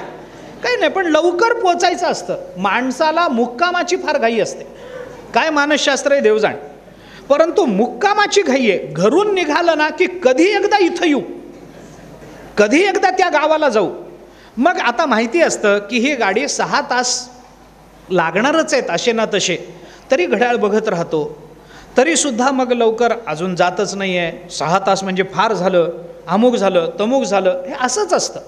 प्रवचनाची वेळ होईपर्यंत कधी एकदा सभामंडपात जाऊ असं होतं, प्रवचन सुरू झालं की कधी एकदा संपेल आणि घरी जाऊ. आता कसं होत असेल, पण हा स्वभाव आहे, त्याला काय करणार? याला काय करणार? कारण माणसाला मुक्कामाची घाई असते, पुढच्या मुक्कामावर लवकर पोचावं एवढंच त्याला वाटत असतं. म्हणून तो वेगवान साधनाचा स्वीकार करतो. मला उदाहरण लांबवायचं नाही, मला मुद्दा एवढाच मांडायचा आहे की मुक्कामापर्यंत जाणं म्हणजे जर स्थैर्य असेल तर स्थैर्याकरता वेगाची अपेक्षा असते. वेग आणि स्थैर्य हे समान आहेत का विरोधी आहेत? विरोधी आहेत. पण माणूस वेगाकरता जशी स्थैर्याकरता जशी वेगाची अपेक्षा करतो, आता वेग आहे म्हणल्यानंतर तो त्याला स्थिर ठेवेल का अस्थिर ठेवेल? अस्थिरच ठेवेल. पण त्या अस्थिरतेचा स्वीकार हा जसा एका स्थैर्याकरता करावा लागतो, तसं कोणत्याही विचाराचा स्वीकार निर्विचारी होण्याकरता करावा लागत असतो. ऐका, निर्विचारी होणं हे जास्त महत्त्वाचं आहे. विचाराची आंदोलनं आमच्या ठिकाणी निर्माण नाही झाली पाहिजे. एखादं तळं आहे, शांत आहे, कुणी त्याला शांत राहू देत नाही हो. कुणीतरी येतं त्याच्यामध्ये दगड टाकतं, कुणीतरी येतं त्याच्यामध्ये नाव ढकलतं, कुणीतरी येतं त्याच्यामध्ये कपडे धुतं, कुणीतरी येतं त्याच्यामध्ये उडी मारतं, कुणीतरी येतं पाणी घागर बुडवतं, कुणीतरी येतं आंघोळ करतं, कुणीतरी येतं कपडे धुतं. बरं, ह्यांच्यापैकी कुणी काही न केलं तरीसुद्धा आतमध्ये बेडूक असतातच, मासे असतातच, त्यांची वळवळ चालूच असते, ते आतून हलवतच असतात. तसं आपलं जीवन शांत असलं पाहिजे, पण त्याला कुणी शांत राहू देत नाही. कुणीतरी येतं त्याचं लग्नच करून देतं, कुणीतरी येतं त्याला कुठंतरी पैशाचाच मोह निर्माण करतं, कुणीतरी येतं त्याच्या मनामध्ये प्रसिद्धीचा मोह निर्माण करतं, कुणीतरी येतं त्याला कुठेतरी आणखीन विपरीत भूमिकेला नेऊ. बरं, ह्यांच्यापैकी कुणी जरी काही नाही केलं तरी आतमध्ये मासोळ्या, काम आहे, क्रोध आहे, लोभ आहे, त्यांची वळवळ चालूच आहे. कोण शांत राहू देतं? आणि ह्या वळवळीमुळं मग सगळे विचार निर्माण होतात. मग आता हे विचार निर्माण होणं जर या कारणाने असेल तर माणसानं निर्विचारी झालं पाहिजे. म्हणून माणसाच्या आनंदाच्या भूमिका सांगत असताना, मोक्षाच्या भूमिका सांगत असताना वेदांतांनी ही भूमिका सांगितली आहे. एक विचार निवृत्त झाला आहे आणि दुसरा विचार उदयाला आला नाही, याच्या मधली संधी गाठणं हाच मोक्ष आहे. मोक्ष म्हणजे काय? मोक्षाची सोपी व्याख्या ही. एक विचार निवृत्त झाला आहे, जो विचार आम्ही करत होतो तो संपला आणि दुसरा विचार उदयाला आला नाही. हा विचार संपणं आणि दुसरा उदयाला न येणं याच्यामधली संधी ज्याला गाठता आली तो मुक्त झाला समजा. निर्विचारी होण्याकरता सगळे प्रयत्न आहेत. विचारी होण्यामध्ये काही शहाणपणा नाही आहे. माणूस म्हणतो अहो मी किती विचार करतो, शहाणपणा नाही. विचाराने आपल्या अंतःकरणामध्ये फक्त वलय निर्माण होतात. पाण्यामध्ये खडा टाकल्याबरोबर तो खडा जशी आपल्या भोवती वलय निर्माण करतो तसा एक विचार निर्माण झाला की त्याच्या भोवती सगळे विचार मग आपोआप निर्माण होतात. आता हे किती आहे? परमात्मा प्राप्तीचा विचार निर्माण झाला. आता मी थोडं वेगळं बोलतो. परमात्मा प्राप्तीचा विचार निर्माण झाला, मग माणूस म्हणतो काय केलं पाहिजे? अहो काहीतरी देव भेटावा याच्याकरता काही केलं पाहिजे. मग काय करा? मंदिरात जा, मंदिरात जा, त्याची भक्ती करा, तिथं जाऊन दर्शन घ्या. ठीक आहे, पहिला प्रथम म्हणून तोही विचार बरोबर आहे. हां ठीक आहे. तुकाराम महाराजांनी म्हटलंय आपल्याला देव प्राप्त होत नाही याच्याकरता अंतःकरण शुद्ध झालं पाहिजे. अंतःकरण शुद्ध झालं पाहिजे याच्याकरता काहीतरी तीर्थयात्रा करा. जवळ हे सगळं सिद्ध आहे, हात चाला वया पाये, तव तू आपुले स्वहित पाये, तीर्थयात्रे जाय चुको नको. तुकोबाराय म्हणतात तीर्थयात्रेला जा. आता तीर्थयात्रेला जायचं कशा करता? परमात्मा प्राप्ती करता. पण तीर्थयात्रेला जाणारे लोक करतात काय? इथं जवळच अमुक अमुक आहे म्हणे, ते बघून येऊ, हे बघून येऊ, ते बघून येऊ, हे करू, ते करू. देव कुठे आहे? देव कुठे आहे याच्यामध्ये? परमात्मा प्राप्ती हा हेतू कुठे राहिलाय? सिद्ध कुठेच होतोय? होत नाही. मी आपल्याला अनेक उदाहरणं सांगतो अशी. आमच्याकडे गृहस्थ आहेत, आता नाव सांगत नाही, पुन्हा अडचणी निर्माण होतात त्यांना आणि मला दोघांनाही. चातुर्मासाला पंढरपूरला आले, काहीतरी ज्ञानेश्वरी सोडवावी, गाथा सोडवावा, काही चिंतन करावं, काही वेदांताच्या प्रक्रिया अभ्यासाव्यात, काही पाठांतर करावं, याच्याकरता ते आणि त्यांची पत्नी पंढरपूरला चातुर्मासाला येऊन राहिले. मी काही फार जुनी गोष्ट सांगत नाही, अलीकडची सांगतो. पंढरपूरला येऊन राहिल्यानंतर 4 महिने एका खोली केली कुठेतरी. ते आणि त्यांची पत्नी दोघे राहिले. सकाळी गाथ्याला यायचे, पुन्हा घरी जायचे, काहीतरी करून खायचे, संध्याकाळी पुन्हा ज्ञानेश्वरीला यायचे, अन्य कुठं काही प्रवचनं पाठ चालू असतील तर त्याचं ग्रहण करायचे. सगळं व्यवस्थित चाललं होतं. ते ज्या गल्लीमध्ये राहिले होते त्या गल्लीमध्ये त्या घरात आता स्वयंपाक दोघांचा का असे ना, पण करायचं म्हटलं की सगळंच लागतं ना, सगळंच लागतं. मग आता ते मिठापासून ते साखरेपर्यंत सगळंच पाहिजे. मग ते रोज काहीतरी संपायचं. मग बायको सांगायची अहो थोडी मोहरी घेऊन यावं, मग थोडे जिरे घेऊन यावं, आज उपासच आहे थोडा साबुदाणा घेऊन यावं, आज अमुकच आहे, आज शनिवारच आहे, मग पोहे घेऊन या, मग रवा घेऊन या, अमुक करा. तर रोज त्यांना काहीतरी. पण ते रोज आपलं ते काय, ते जिथं राहिले होते तिथं जवळपास काही दुकान नव्हतं, लांब जावं लागायचं. त्यांना कंटाळा यायचं. अरे मी चांगला वाचत बसलो होतो ग्रंथ, कशा करता तो नाही हो आणा, नाही तर होणारच नाही. मग काय खायचं आपण? जा बरं आधी ते ज्ञानेश्वरी ठेवा बाजूला, ज्ञानेश्वरी ठेवा बाजूला, ती जा बरं थोडं ते रवा घेऊन या, थोडं तूप घेऊन या, थोडं तेल घेऊन या. ते लांब जायचं चालत, ते घ्यायचं, ते परत तेवढं. आता वय वाढलेलं, ते कंटाळा येतो, चालणं नको वाटतं. चातुर्मास जसा जसा संपत आला तसं तसं त्यांच्या लक्षात आलं की हे फार लांब जावं लागतं आहे. मग त्यांनी विचार केला की हे आपल्यालाच आहे का? नाही, गल्लीत सगळ्यांनाच लांब जावं लागतं. मग त्यांनी विचार केला आपणच का एखादं दुकान टाकू नये.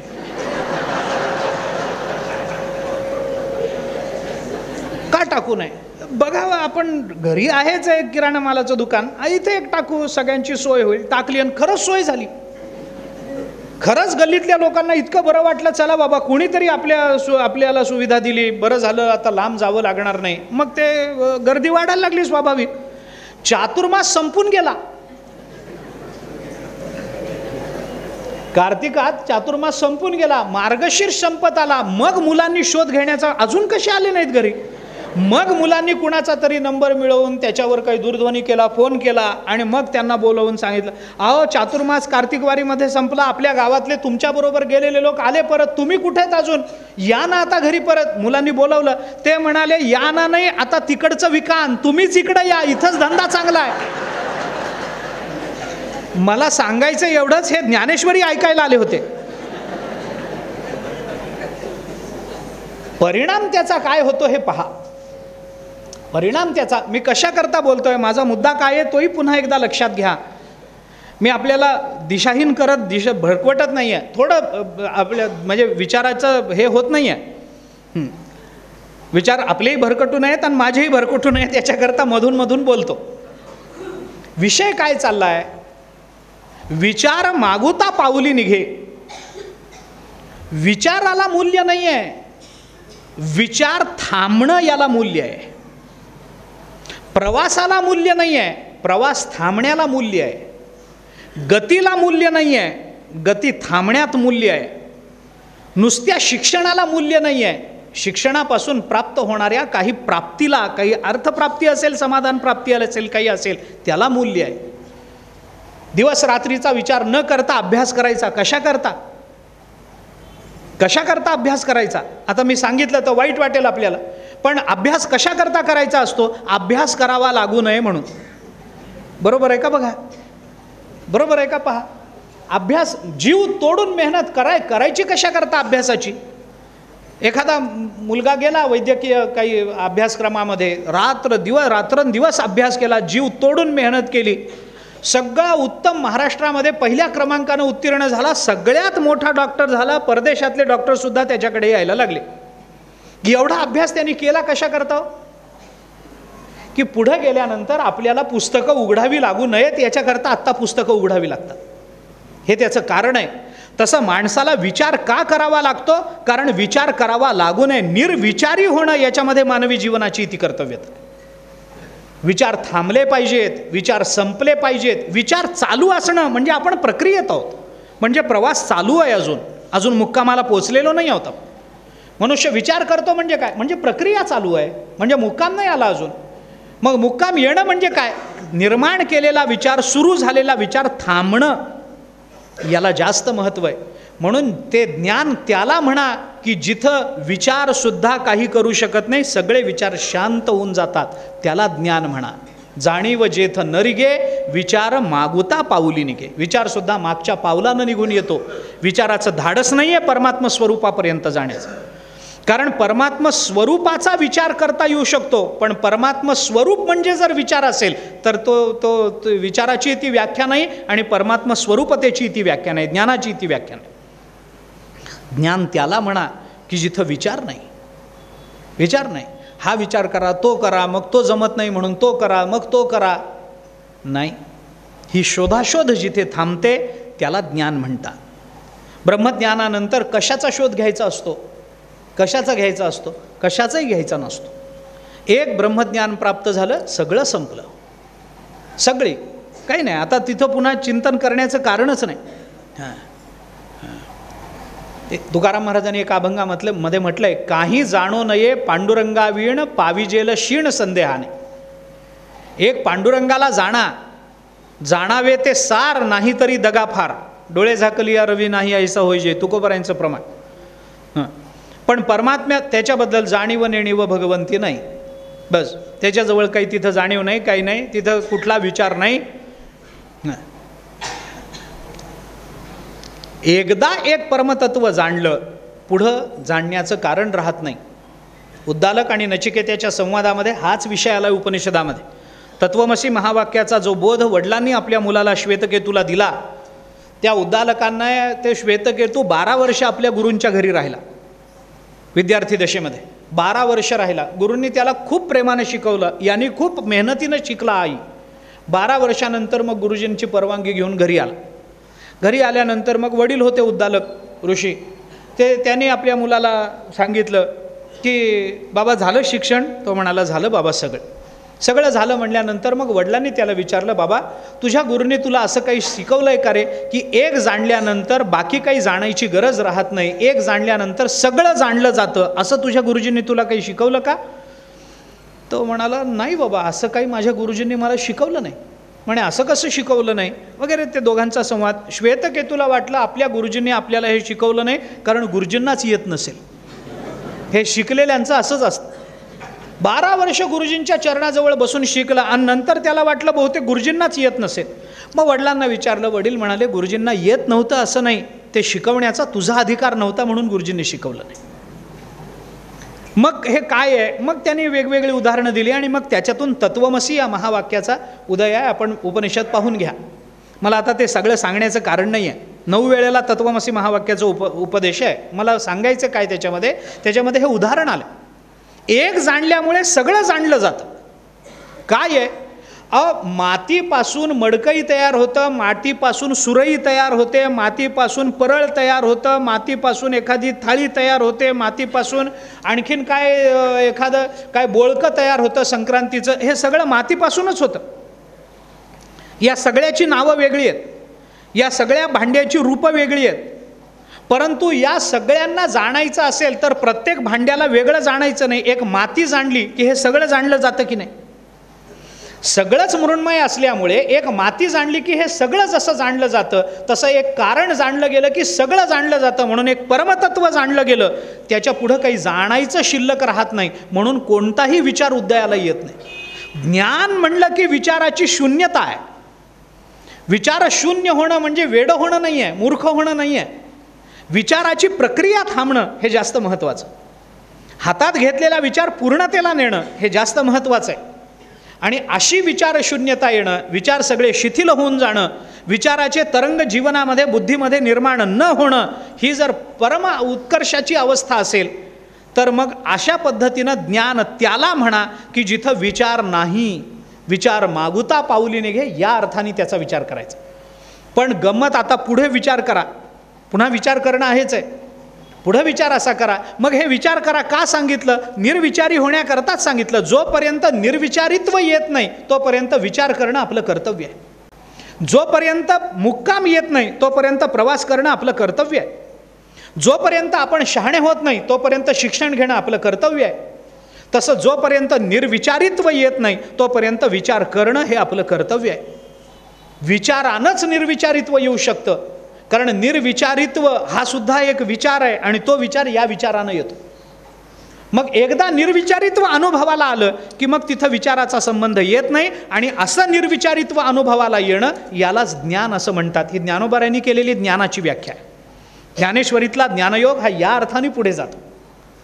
हा घट आहे, हा पट आहे, या अर्थाने ज्ञानोबाराय ज्ञानेश्वरीमध्ये ज्ञानाचं चिंतन करत नाहीत. एवढ्या सामान्य आणि लौकिक पातळीवरून ज्ञानोबाराय कोणत्या भूमिकेकडे बघत नाहीत. विचार मागुता पाऊली निघे, तर्क आयणी नेघे अंगी जयाच्या. पुढे चला, मला अजून 2-3 व्याख्या सांगायच्या आहेत. तर्क आयणी नेघे अंगी जयाच्या. अरे ज्याच्या संबंधानं तर्क चालत नाही त्याला ज्ञान म्हणा. ज्ञानाला तर्क नसतो. तर्क कशाला असतो? आता थोडा विचार करा. तर्क कशाला असतो? मनुष्य तर्क म्हणजे काय? तर्क म्हणजे एका पद्धतीचं केलेलं अनुमान आहे. तर्क म्हणजे एका पद्धतीचं केलेलं एक विशिष्ट पदार्थाच्या संबंधानं केलेलं अनुमान आहे, त्याला तर्क म्हणतात. आता तर्क हा शब्द आणि अनुमान हा शब्द वेगवेगळे भाव बाळगून आहेत, पण ढोबळ मानानं लक्षात घ्यायला तर्क म्हणजे एक अनुमान. माझा असा तर्क आहे असं आपण म्हणतो, माझी अशी कल्पना आहे असं आपण म्हणतो. म्हणजे तर्क म्हणजे एक कल्पना आहे. ते खरं असेलच असं नाही. काय असतं? जोपर्यंत पदार्थाचा अनुभव येत नाही तोपर्यंत पदार्थाबद्दलचे तर्क केले जातात। एकदा पदार्थाचा अनुभव आला की मग त्या संबंधानं तर्क नाहीत। समोर पिवळ्या रंगाची चकाकणारी वस्तू दिसली तर तर्क करता येऊ शकतो, कदाचित सोनं आहे, तर्क करता येईल। पण सोनं आहे म्हणून आपण ते उचललं, सोनाराकडे नेलं, त्याने ते कसोटीवर घासलं आणि सांगितलं अहो सोनं नाही आहे, हे काहीतरी वेगळंच आहे, काय पितळ आहे, हे काही सोनं नाही आहे। आता हे पितळ आहे हे ज्ञान झालं ना, आता तर्क चालूच आहेत का पुन्हा? तर आता हे सोनं असेल का पितळ असेल? एकदा कसोटीवर घासून हे पितळ आहे हे कळलं आपल्याला, हे सोनं नाही हे कळलं। आता एकदा त्याचं ज्ञान झाल्यानंतर त्याच पदार्थाविषयी पुन्हा तर्क करता येईल का? येणार नाही, करता येणार नाही। का करता येणार नाही? कारण ज्ञानानंतर तर्क चालत नाही म्हणून। तर्क आयणी नेघे अंगी जायाच्या, हे सोपं ते आहे। अनुमान आणि प्रत्यक्ष या दोन्ही प्रमाणामध्ये प्रत्यक्षाला मूल्य आहे, अनुमानाला तेवढं मूल्य नाही आहे। अगदी ज्या नैयायिकांनी अनुमानाला प्राबल्य दिलं, प्रामाण्य दिलं, अनुमान महत्त्वाचं प्रमाण मानलं, ते सुद्धा कुठेतरी एका प्रत्यक्षावर अवलंबून असतं। कोणतंही अनुमान एका प्रत्यक्षावर अवलंबून असतं, हे लक्षात ठेवा। अनुमानाला प्रत्यक्षाशिवाय दुसऱ्याचा आधार नाही आहे। अनुमानच काय, प्रत्यक्षानंतर येणारं कोणतंही प्रमाण हे प्रत्यक्षावलंबी आहे वेदांताच्या नियमानुसार। मग अनुमान असेल, उपमान असेल, शब्द प्रमाण असेल, अर्थापत्ती असेल, अनुपलब्धी असेल, ऐतिह्य असेल, कोणतंही तुम्ही महत्त्वाची प्रमाणं, मुख्य प्रमाणं घ्या अथवा गौण प्रमाणं घ्या, हे सगळी प्रत्यक्षावलंबी आहेत। उपमान शब्दसुद्धा प्रत्यक्षावलंबी आहे। गो सदृश्य गवय हा, हे उपमान प्रमाणाचं लक्षण सांगितलं, उदाहरण सांगितलं जातं, ते सुद्धा प्रत्यक्ष कुठेतरी प्रत्यक्षावर अवलंबून आहे। अनुमान प्रमाण एका प्रत्यक्षावर अवलंबून आहे। मी आपल्याला साधं उदाहरण सांगतो। ते अनुमानाची सिद्धी करताना न्यायशास्त्रामध्ये दोन प्रकारची अनुमानं मानली जातात, एक स्वार्थानुमान आणि दुसरं परार्थानुमान। हे परार्थानुमानाला दुसरा शब्द आहे पंचावयवी वाक्य, त्याला परार्थानुमान म्हणतात। एक 5 वाक्यामध्ये त्याचा विचार सांगितला जातो। एक पर्वत आहे, त्या पर्वतावर धूर येताना आपल्याला दिसतो।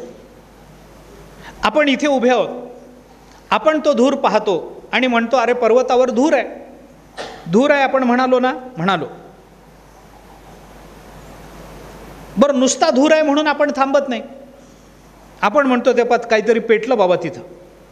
धूर बघितला आपण म्हणतो काहीतरी पेटलं बाबा पर्वतावर, अग्नी आहे। कशावरून? धूर दिसला म्हणून। अग्नी दिसला काय? अग्नी दिसला नाही, दिसलं काय? धूर। धूर म्हणजे अग्नी आहे का? नाही, अग्नी वेगळा, धूर वेगळा। आम्हाला दिसला धूर, आम्ही अनुमान केलं तिथं अग्नी आहे। पर्वतो वन्यमान, कशावरून? धूमत्वात। आता धूमत्वात हे सांगितलं, धूर दिसतो आहे म्हणून पर्वतो वन्यमान, पर्वतावर अग्नी आहे सांगितलं। पण अग्नीचं आपण अनुमान केलंय, अजून अग्नी आम्हाला हिरव्या त्या पिवळ्या धमक अशा ज्वाळा डोळ्याला दिसल्या नाहीत, नुसता धूर येताना दिसला। मग कोणीतरी विचारतो अहो धूर दिसतोय आणि अग्नी आहे कसं म्हणता तुम्ही? मग आपण त्याला सांगतो अरे बाबा, जिथं जिथं धूर असतो तिथं तिथं अग्नी असतो। यत्र यत्र धूमः तत्र तत्र वह्निः, जिथं जिथं धूर आहे तिथं तिथं अग्नी आहे। असं कशावरून? असं कशावरून? मग आपण त्याला सांगतो स्वयंपाकघरात बघ, यथा महानसः, स्वयंपाकघरामध्ये जाऊन बघ।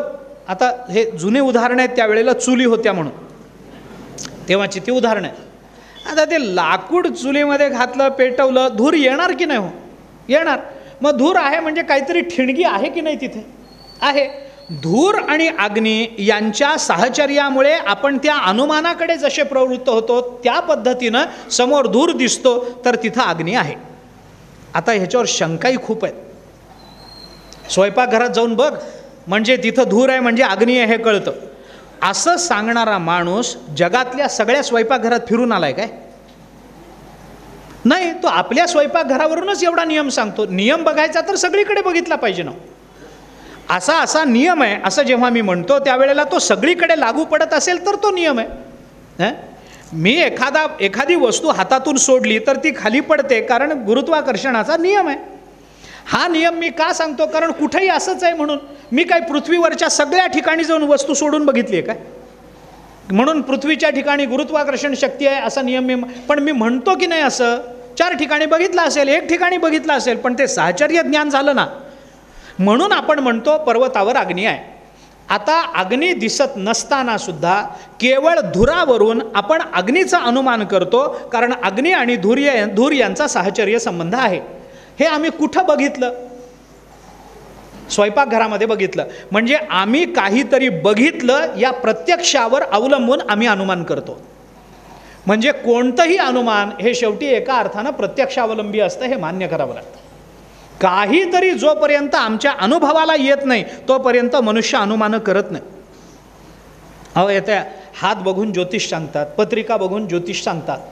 हे काय आहे सगळं? हे काय आहे? ही अनुमानच आहेत. एखाद्याचं आपण म्हणतो नाही हो त्यांचं सांगितलेलं सगळंच खरं होतं, काय ब्रह्मदेव आहे काय? सगळंच खरं होतं म्हणजे तो अनुमान करतो. त्याचं अनुमान बरोबर का निघतं? कारण त्याने बघितलेल्या प्रत्यक्षाची संख्या जास्त आहे म्हणून त्याचं बरोबर नाही. मग ते काय करतात? असा ग्रह या स्थानामध्ये असताना, तसा ग्रह त्या स्थानामध्ये असताना त्यांची युती झाली आणि वक्री झाली आणि एकमेकांकडे बघितलं, असं झालं. तेव्हा आत्तापर्यंत काय झालं या अनुमानावर ते सांगतात तुमचंही असंच होणार, हे असंच होणार आहे हे सांगतात. पण खरं म्हटलं तर असं होणार आहे असं खात्रीनं ज्योतिषाला सांगता येत नाही. असं होण्याची शक्यता आहे असं ज्योतिष बोलत असतं. ज्योतिष बोलताना असं बोलतं, म्हणजे तसं बोललं पाहिजे. नाही नक्की मी सांगतो हे असं होणारच आहे. असं कसं होईल? असं होणार आहे हे फक्त परमात्म्याला कळतं. हे असंच होणार आहे हे फक्त परमात्म्याला कळतं. पण ज्योतिष सांगणारे लोक असं सांगतात, ज्योतिषी असं सांगतात हे असं होणार आहे का? आत्तापर्यंत असंच झालं आहे. हा शनी वक्री पडला, त्याची दृष्टी गुरुवर पडली म्हणून मग असं होणार आहे, म्हणजे मग असं होणार आहे. कारण तसे ठोकताळेत ते ठोकताळेत तसंच होईल असं. तसं जर असेल तर आता ते मला शंका नाही आहे, माझा विश्वास नाही असंही नाही आहे, पण त्याच्याबद्दल अनुमान आहेत एवढंच मला म्हणायचं. मला अनुमान आहेत त्याच्याबद्दलची हेच मला म्हणायचं. ते ज्योतिष बरोबर ते त्यांना माहिती असतं, ते बरोबर ते आपल्या अंतःकरणाचा ठाव घेतच असतं. ते हात बघितला की ते पहिलंच वाक्य असं उच्चारतात की तुम्ही त्यांच्या ताब्यातच जाता. हो, ते हात घेतला की एकच वाक्य म्हणतात, तुम्ही सगळ्या करता फार करता हो, पण कुणाला तुमची किंमत नाही. झालं, संपलं. बरं हे कुणाच्या बाबतीत खोटं आहे मला सांगा ना? हे कुणाच्या बाबतीत खोटं आहे मला सांगा? कोण हे नाकारेल? कोणती स्त्री हे नाकारेल? खरंच आहे हो, ती लगे अंकित झालीच. खरंच हो, किती खरं बोलता तुम्ही. अरे हे खरं नाही आहे, हा जगाचा नियम आहे. हा काय खरं आणि खोटं असण्याचा संबंध आहे? काही ह्याच्यामध्ये काहीच सांगण्यासारखं नसतं. बरं सगळ्यांनाच असं वाटतं, कोणती बाई मी पहा सगळं सकाळी 4 वाजल्यापासून सगळ्यांकरता मरमर मरमर मरमर करते, पण कोणी मला काही विचारत नाही. सगळ्या स्त्रियांचं रडगाणं हेच आहे. पुरुषांना विचारा, ह्याच्यापेक्षा तो वेगळं काय म्हणतो? अहो सकाळी उठल्यापासून मरमर करतो, घरच्यांना चांगले पैसे मिळावेत, अमुक मिळावं, चांगले कपडे मिळावेत, आणि माझी कुणालाच किंमत नाही या घरामध्ये. त्याचंही म्हणणं तेच आहे. त्याचंही म्हणणं तेच आहे. मुलंही तेच म्हणतात, दिवसभर मी राब अभ्यास करतो तरी आई म्हणते अभ्यास कर म्हणून, माझी किंमतच नाही. पोरंही तेच म्हणतात. अरे सगळ्यांचंच म्हणणं हे कालांतरानं देवही हेच म्हणणार आहे. आपलंच काय घेऊन बसलाय तुम्ही? हे सगळ्यांच्याच बाबतीत खरं असतं. हे वाक्य आहे ते ज्याच्यामुळे त्या समोरच्याची बुद्धी आपल्या ताब्यात घेता येत असते. हे मानसशास्त्र आहे. मानसशास्त्र आहे. बरं त्याच्यामध्ये काय फार हे असतं असं नाही. एका ज्योतिषाने हात बघितला, तो म्हणाला तुमचे पहिले 6 महिने फार खडतर आहेत, अति खडतर आहेत. ऐकणाऱ्याला वाटलं ठीक आहे बाबा 6 महिने खडतर तर खडतर, पण नंतर? तो म्हणाला नंतर तर बरं आहे ना. तो म्हणाला नंतर 6 महिन्यांनी तुम्हाला सवय होईल, एवढं काही वाटायचं नाही त्याचं. आता हे काय ज्योतिष आहे का? याला तुम्ही ज्योतिष म्हणाल काय? पहिले 6 महिने तुमचे फार खडतर आहेत आणि नंतर सवय होऊन जाईल तुम्हाला. अरे याला काय ज्योतिष करायचा? पण हे मानसशास्त्र आहे. ज्योतिषाला मानसशास्त्राचाही अभ्यास करावा लागतो. हे मानसशास्त्र हे असं असतं जगामध्ये. मला जाऊ द्या हा विषय. मला म्हणायचं एवढंच की अनुमान, तर्क म्हणजे काय? एक शेवटी अनुमान आहे. आत्तापर्यंत आलेल्या अनुभवाच्या जोरावरती आपल्याला जे ज्ञात नाही अशा संबंधानं काहीतरी एक होईल असं भविष्यकालीन विधान करणं हे अनुमान आहे, हा तर्क आहे. हा तर्क आहे. आपल्या गावामध्ये वाहणाऱ्या नदीला पूर आला पण गावात पाऊस पडला नाही तर माणूस सरळ तर्क करतो की नाही ही नदी ज्या प्रांतातून वाहत आली तिकडं वर कुठंतरी पाऊस पडलेला असला पाहिजे. तर्क आहे. आपण काय पाऊस बघून आलो काय? पण प्राप्त झालेल्या कार्यावरून आपल्याला कारणाचा अनुमान करावं लागतं बऱ्याच वेळेत. ढग दाटून आल्यावर कोणी माणूस म्हणतो अरे पाऊस येण्याची शक्यता आहे बरं का? शक्यता आहे का? आत्तापर्यंत जेव्हा जेव्हा ढग दाटून आले तेव्हा तेव्हा पाऊस पडला. या अनुभवाच्या जोरावर आत्ताही ढग दाटून आले तर पाऊस पडेल हा तर्क आपण करू शकतो. पण तर्क आणि ज्ञान याच्यामध्ये तर्कामध्ये कुठेतरी शक्यता असते, अनिश्चिती असते, त्याच्यामध्ये दोलायमानता असते. पडेल किंवा न पडेल. ढग दाटून आलेत पण पडेल किंवा न पडेल सांगता येत नाही. वारा सुटला तर पडणारही नाही आणि उकडलं तर पडेलही. पडेल किंवा न पडेल अशी किंवा शब्दाची योजना त्याच्यामध्ये करावी लागते. पण ज्ञानामध्ये अशी दोलायमानता नसते. ज्ञान म्हणजे निश्चित हे असंच आहे हे ज्ञान आहे. हे असंच आहे. परमात्मा असाच आहे हे ज्ञान आहे. हा परमात्माच आहे हे ज्ञान आहे. म्हणून ज्ञान आणि तर्क या तर्काला काय आहे आपण मागे एकदा बोललो होतो. म्हणून तुकाराम महाराजांनी एके ठिकाणी म्हटलंय, आचार्यांनी सुद्धा ते चिंतन केलं. तर्का प्रतिष्ठानात असं सूत्रच आहे ब्रह्मसूत्रामध्ये. तर्काची प्रतिष्ठा नाही आहे वेदांत विचारामध्ये. पण आचार्यांनी त्याच्या खाली भाष्य करताना असं म्हटलंय, तर्काला प्रतिष्ठा नाही म्हणजे तर्क करूच नका असं म्हणणं नाही आहे. श्रुतीला अनुकूल असणारा तर्क करायला हरकत नाही. अशी अनुमानं करायला हरकत नाहीत जी आपल्या अनुभवाच्या पातळीवर आपल्याला तपासून पाहता येतात, जी आपल्याला अनुभवाच्या कसोटीवर घासून पाहता येतात, असे तर्क करायला हरकत नाहीत. म्हणून ज्योतिषाच्या शब्दाला मूल्य येतं.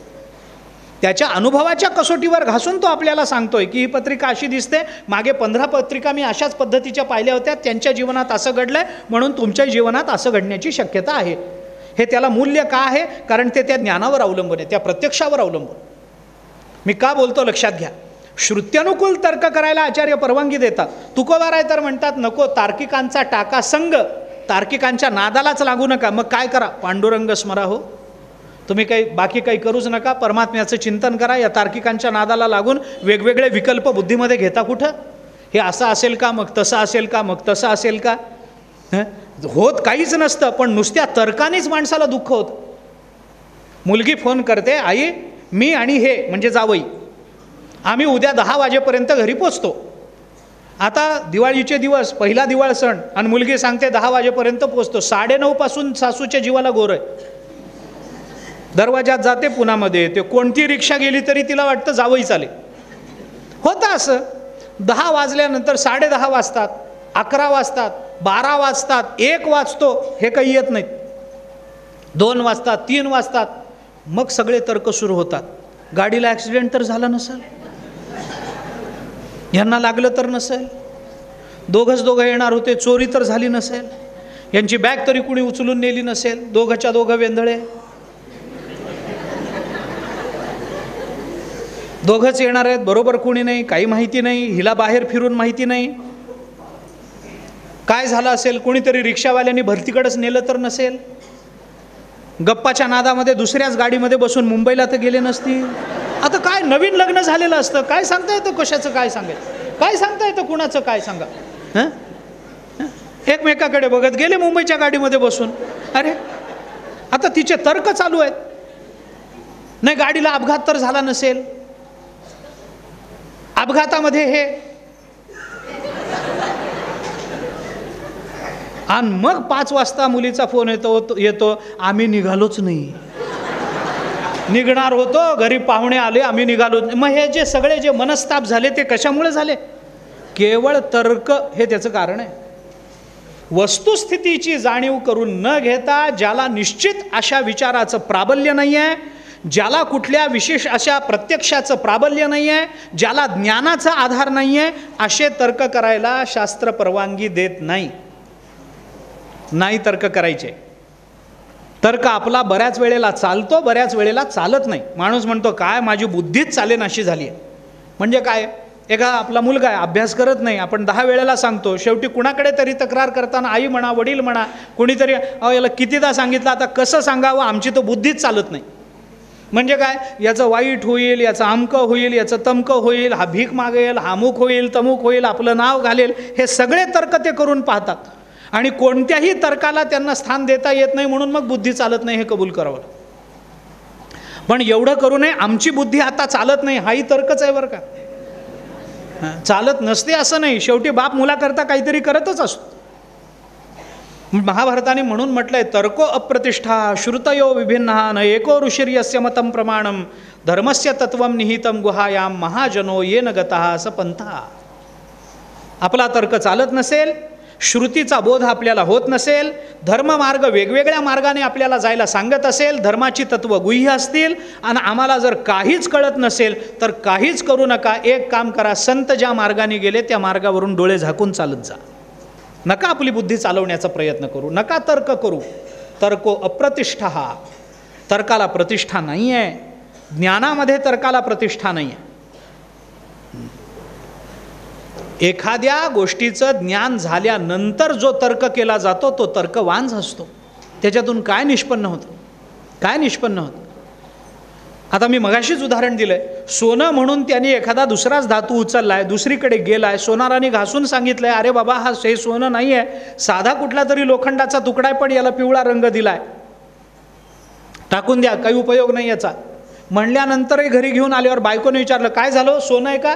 तो म्हणाला, नाही, सोनाराने सांगितलं लोखंड आहे, फेकून द्या म्हणून. मग बायको म्हणाली, द्या टाकून, मग काय करता? तो म्हणाला, नाही नाही, पण मला वाटलं होतं ना सोनं आहे म्हणून. आता काय उपयोग आहे, तुला लाख वाटला असेल सोनं आहे म्हणून काय ते जपून ठेवायचं आहे का आता? नाही नाही, अहो कशा करता ठेवलं आहे? नाही. बायको पुन्हा वर्षभराने विचारते डबी बघून, अहो हे लोखंडाचा तुकडा आहे ना, कशा करता ठेवला आहे? नाही नाही, मला त्यावेळेला सोनं वाटलं होतं ना म्हणून ठेवलं. ठेवतं का कोणी? ज्ञान झाल्यानंतर तर्काला किंमत काय राहिली? तर्क तिथपर्यंत जात नाही. आता एक वाक्य बोलतो, आता हे कसं घ्यायचं ते मला माहीत नाही, पण त्याचा विचार केला पाहिजे हे मला माहिती आहे. ते कोणत्या अर्थाने घ्यायचं, काय घ्यायचं पाहून घ्या तुम्ही, पण थोडा विचार एक लक्षात घ्या. काय आहे हे सगळं चिंतन पाहताना, वाचताना, ऐकताना, करताना हे ऐकायला बरं वाटतं, आपला जीवनाचा मार्ग या दिशेनं प्रवृत्त व्हावा असंही वाटत राहतं. परंतु हे सगळं करताना याच्यातून घेण्यासारख्या सिद्धांताच्या गोष्टी काय आहेत की ज्याच्याने खरंच आपल्या जीवनाला काहीतरी विशेष आकार प्राप्त होणार आहे, त्याचाही विचार आपण समानत्वानं केला पाहिजे. काय असतं, तर्क केल्यानंतर जेव्हा बोध होतो तेव्हा बोधानंतर तो तर्क बाधित होतो. बोध तर्काला बाधित करतो, उपयोग होत नाही त्याचा. मग ज्याचा परिणामी उपयोग होत नाही अशा गोष्टीबद्दल ममत्व बाळगणं हे आपल्या दुःखाचं कारण असतं. हा सिद्धांत याच्यातून स्वीकारला पाहिजे. प्राप्तीनंतर ज्याला मूल्य नाही अशा पदार्थांबद्दल ममत्व ठेवायचं नसतं. पंढरपूरला आम्ही जाताना एस टीमध्ये बसून गेलो, पंढरपूर आल्यानंतर एस टीला महत्त्व आहे का? जर नसेल तर त्या एस टीबद्दल आणि आपण बसलो त्या सीटबद्दल ममत्व ठेवण्यात काही अर्थ आहे का? तसं अशा विचारांना त्याच वेळेला तिलांजली देणं आवश्यक असतं जेव्हा आपल्याला त्याचं प्रत्यक्ष होतं. आता त्या आम्ही केलेल्या विचारात अडकून पडायचं कारण नसतं, कारण कोणताही तर्क आम्हाला वस्तूची सिद्धी करून देत नाही. वस्तूच्या कल्पनेचा आनंद देईल तर अभ्यासच तेवढा द्यायचा, ठीक आहे, समाधानी आहे, 10वी पास होतोय, ठीक आहे, आम्हाला हरकत नाही. आता 40 ते 35 ते 40 हे टक्के आपल्याला पडतील हे ज्या विद्यार्थ्याला माहिती आहे, तो विद्यार्थी परीक्षा सगळी संपल्यानंतर विचार करायला लागला, मी जर महाराष्ट्रात पहिला आलो तर याच्यानं काय होईल, याच्यानं काय होईल. समजा उद्या मला आली की तुम्ही महाराष्ट्रात पहिले आलेले आहात, मग माझे कसे सत्कार होतील, मग मला गुरुजन वर्ग कसा डोक्यावर घेईल, मग माझे विद्यार्थी माझ्याशी कसं आदरानं बोलतील, आई वडिलांना किती आनंद होईल, मग मी कसा पेढे वाटेल, मग वर्तमानपत्रामध्ये माझी नावं कशी येतील, हा सगळा विचार तो करतो. हे काय हे तर्क आहे. तर्काने काय होईल, तो विचार करेपर्यंत त्याला बरं वाटत राहील. हा, मग आपला सत्कार होईल, मग असं होईल, मग हात होईल, मग अमुक होईल, मग होईल, हे बरं वाटेल. याला इंग्रजीमध्ये विशफुल थिंकिंग म्हणतात. याला इंग्रजी विशफुल थिंकिंग असा शब्द. तर असं होईल, असं चांगलं होईल असा विचार करत राहायचा. आता वस्तुस्थिती त्यालाही माहिती आहे, आई वडिलांनाही माहिती आहे, मित्रालाही माहिती आहे, गुरुजनांनाही माहिती आहे. नशीब तो महाराष्ट्रात प्रसिद्ध नाही म्हणून महाराष्ट्राला माहिती नाही.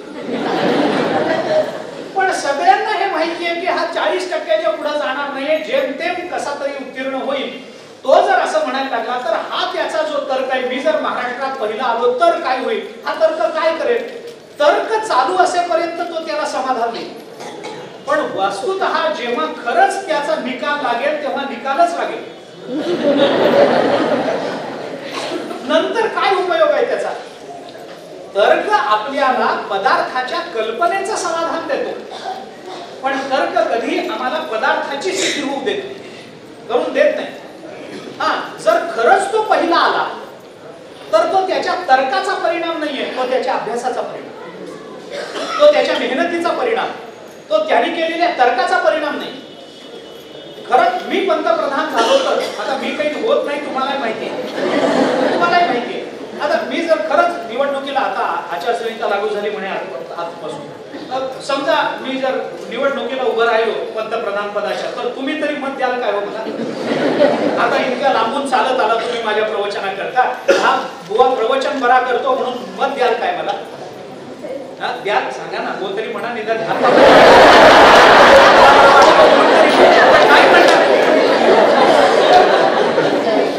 पण तुम्ही म्हणणार नाही, तुम्हाला माहिती आहे, कारण याला द्यायचंच नाही, हा प्रवचन बरा करतो, राज्य थोडंच करू शकत.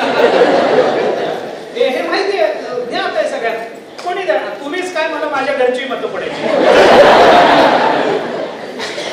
पण मी जर विचार करायला झालं तर काय होईल, झालं तर काय होईल, मग मी कसा गाडीतून फिरेल, मग मी कसा विमानातून फिरेल, मग माझ्या मागे पुढे कसे अमुक राहतील तमुक राहतील, मग हे काय ते माझ्या संरक्षणाचं काय, मग मी असं करेल. हे सगळं कल्पना तर्क चालू असेपर्यंत बरं असतं. असं होईल काय, असं होत नाही. मी मागे एक उदाहरण सांगितलं होतं आपल्याला, एक छोटा विचार सांगतो, गेलेच आहेत तर थांबतो. एक गमत गोष्ट म्हणून सांगतो. मला या ओळीचा विचार पूर्णत्वाला न्यायचाही होता आज, परंतु तर्क आयडी नेघे अंगी जायचे. ज्ञानाचा आणि तर्काचा तसा संबंध नाही. तर्क करून कदाचित आम्हाला ज्ञानापर्यंत पोहोचता येईल, पण तर्क म्हणजे ज्ञान नव्हे. तर्क म्हणजे ज्ञान नव्हे. तर्काचा विचार शुल्कनुकूल तर्काने आम्हाला ज्ञानापर्यंत जाता येईल. तो एक मार्ग म्हणून, तो एक विचार म्हणून, एक साधन म्हणून आम्हाला तिथपर्यंत जाता येईल, परंतु तर्क म्हणजे ज्ञान नव्हे. तर ज्ञानानंतर तर्काला किंमतच राहत नाही, तर्क वेगळाच पडतो. का? कारण तर्क आम्हाला कल्पनेचं समाधान देतो, तर्क आम्हाला वस्तूची सिद्धी देत नाही. मागे उदाहरण सांगितलं, आता नाहीतरी दिले गेलेच आहे, थोडस काहीतरी गंमत सांगतो. काय झालं, एक मुलगा शहरामध्ये कॉलेजमध्ये शिकायला आहे, शेतकऱ्याचा मुलगा. शेतकरी दादा काही शिकलेले नव्हते, काही नव्हते, पण त्याने आपल्या मुलाला शहरामध्ये शिकायला ठेवलं. मुलगा शहरामध्ये गेला, शिकला. दिवाळीची सुट्टी आली म्हणून घरी परत आला. दिवाळीच्या सुट्ट्यांमध्ये वडील त्याचे, आता पाडव्याचा दिवस, आईने दोघांना तेल वगैरे लावलं, स्नान झालं, फराळाला बसवलं. दिवाळीचे पदार्थ समोर आणून ठेवले, चकली आहे, कडबोळी आहे, लाडू आहे, काय जे काही केलं होतं, शंकरपाळी आहे, चिवडा आहे, समोर आणून ठेवलं. बोलू नका, समोर आणून ठेवलं. ठेवल्यानंतर ते फराळ चालू असताना बाबाने मुलाला विचारलं, बाळासाहेब काय शिकता आपण, काय शिकता. मुलांनी सांगितलं, बाबा आम्ही तत्वज्ञान शिकतो, आम्ही मानसशास्त्र शिकतो, आम्ही समाजशास्त्र शिकतो, आम्ही भाषाशास्त्र शिकतो. वडील म्हणाले, हे सगळं मला माहिती आहे. तत्वज्ञान शिकता, शिकतो, चांगली गोष्ट आहे, शिका. आम्ही कीर्तनामध्ये तत्वज्ञान चांगलं असतं म्हणून ऐकलंय, शिका. अजून काय शिकता. मुलांनी सांगितलं, आम्ही तर्कशास्त्र शिकतो. बापाला हे कळालं नाही तर्कशास्त्र म्हणजे काय. अरे हे तर्कशास्त्र काय असतं ते आम्ही ऐकलं नाही कधी, काय आहे बाबा. त्यांनी सांगितलं, हे तर महत्वाचं शास्त्र आहे, याच्यावर तर मी विद्वान होणार आहे. पोरांनी सांगितलं, म्हणजे असं कसं, एका शास्त्र, हो म्हणे हे तर्कशास्त्रच माणसाला विद्वान बनवतं. म्हणजे काय, काय करतं काय. मुलांनी सांगितलं, बाबा तर्कशास्त्र हे असं अजब शास्त्र आहे, होत्याचं नव्हतं, नव्हत्याचं होतं करतं. विचारात कुणाचे होऊ शकतं, तर्काने होऊ शकतं. बाप म्हणाला, हो म्हणजे काय सांगा ना. मुलगा म्हणाला, ठीक आहे सांगतो तुम्हाला, उदाहरणानं सांगतो. समोर बशीमध्ये लाडू ठेवलेले होते. त्यांनी सांगितलं, बाबा हे लाडू किती आहेत. वडिलांनी सांगितलं, 2 आहेत. मला तेवढं मोजता येतं, शाळेत गेलो नाही म्हणून काय झालं, एवढं मोजता येतं, लाडू 2 आहेत. मुलांनी सांगितलं, हे 2 नाहीत, हे 3 लाडू आहेत. बाप म्हणाला, माझ्या डोळ्याला दिसते 2 लाडू आहेत, 3 कसे. तेच तर तर्क आहे. मी तुम्हाला तर्काने सिद्ध करून देतो. म्हणजे कसं करणार. मुलाने त्याच्यातला एक लाडू उचलला, हा किती, 1 बाजूला ठेव. दुसरा उचलला, हा किती, बाप म्हणाला 2. मुलगा म्हणाला बघा हे 2 आणि पहिला 1 किती झाले? 2 आणि 1 मिळून किती झाले? बाप म्हणाला 3 झाले. बघा बरं 2 चे 3 करून दाखवलं. बापाला कळेना काहीतरी चुकलंय. पण कुठं चुकलंय हे कळे. बाप म्हणाला अरे हा बरोबर आहे 3 पण दिसतात तर 2. बापाला इतकं आश्चर्य वाटलं अरे काय शास्त्र शिकून आलं काय शास्त्र शिकून आलं होत्याचं नव्हतं. आता माझी 20 एकर जमीन दुसऱ्या दिवशी 40 एकर होणार. त्याला काय बाप म्हणाला फार चांगलं आहे असं जर होत असेल तर. पण बापाचा अनुभव मोठा होता. बाप म्हणाला 2 दिसत असताना तुम्ही सिद्ध केलेत की हो म्हणे ह्याला तर तर्कशास्त्र म्हणतात. याच्या तर मी तुमच्या तोंडातून वदवून घेतलं हे 2 नाही 3 आहे. बापाने त्याच्या आईला हात मारला. कोणाला या बघा आपला मुलगा काय शिकून आला. काय शिकून आला बघा. आई आली काय शिकला. मग मुलाने पुन्हा आईला सांगितलं आई एक लाडू किती आहे? म्हणे 2 आहे. नाही हे 3 आहे. आई म्हणाली मी आणतानाच डब्यातून 2 लाडू काढून आणले. तू काय 3 म्हणतो? मग त्याने पुन्हा हा किती 1 हा किती 2 मग हे 2 आणि पहिला 1 मिळून किती? आईने तोंडाला पदर लावला. अरे बापरे असं कसं झालं. पण बाप हुशार. बापाने सांगितलं आईला त्याच्या बघा मुलगा काय शिकून आलाय. 2 लाडू असताना 3 म्हणून सिद्ध करतोय. म्हणून त्याने 1 लाडू आईच्या हातात ठेवला. तुम्ही 1 खा मी 1 खातो. आणि मुलाला सांगितलं बाळासाहेब तर्काने निर्माण केलेला तुम्ही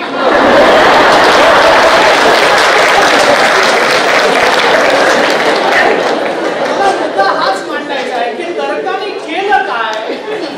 कल्पनेचं समाधान तर्क देतो. तर्क तुम्हाला वस्तुस्थिती कधी निर्माण करून देत नाही. वस्तुस्थितीचा बोधही होऊ देत नाही. असा जर तर्क असेल तर तर्क आयनी मेघे अंगी जयाच्या. तर्क तिथपर्यंत पोहोचूच शकत नाही.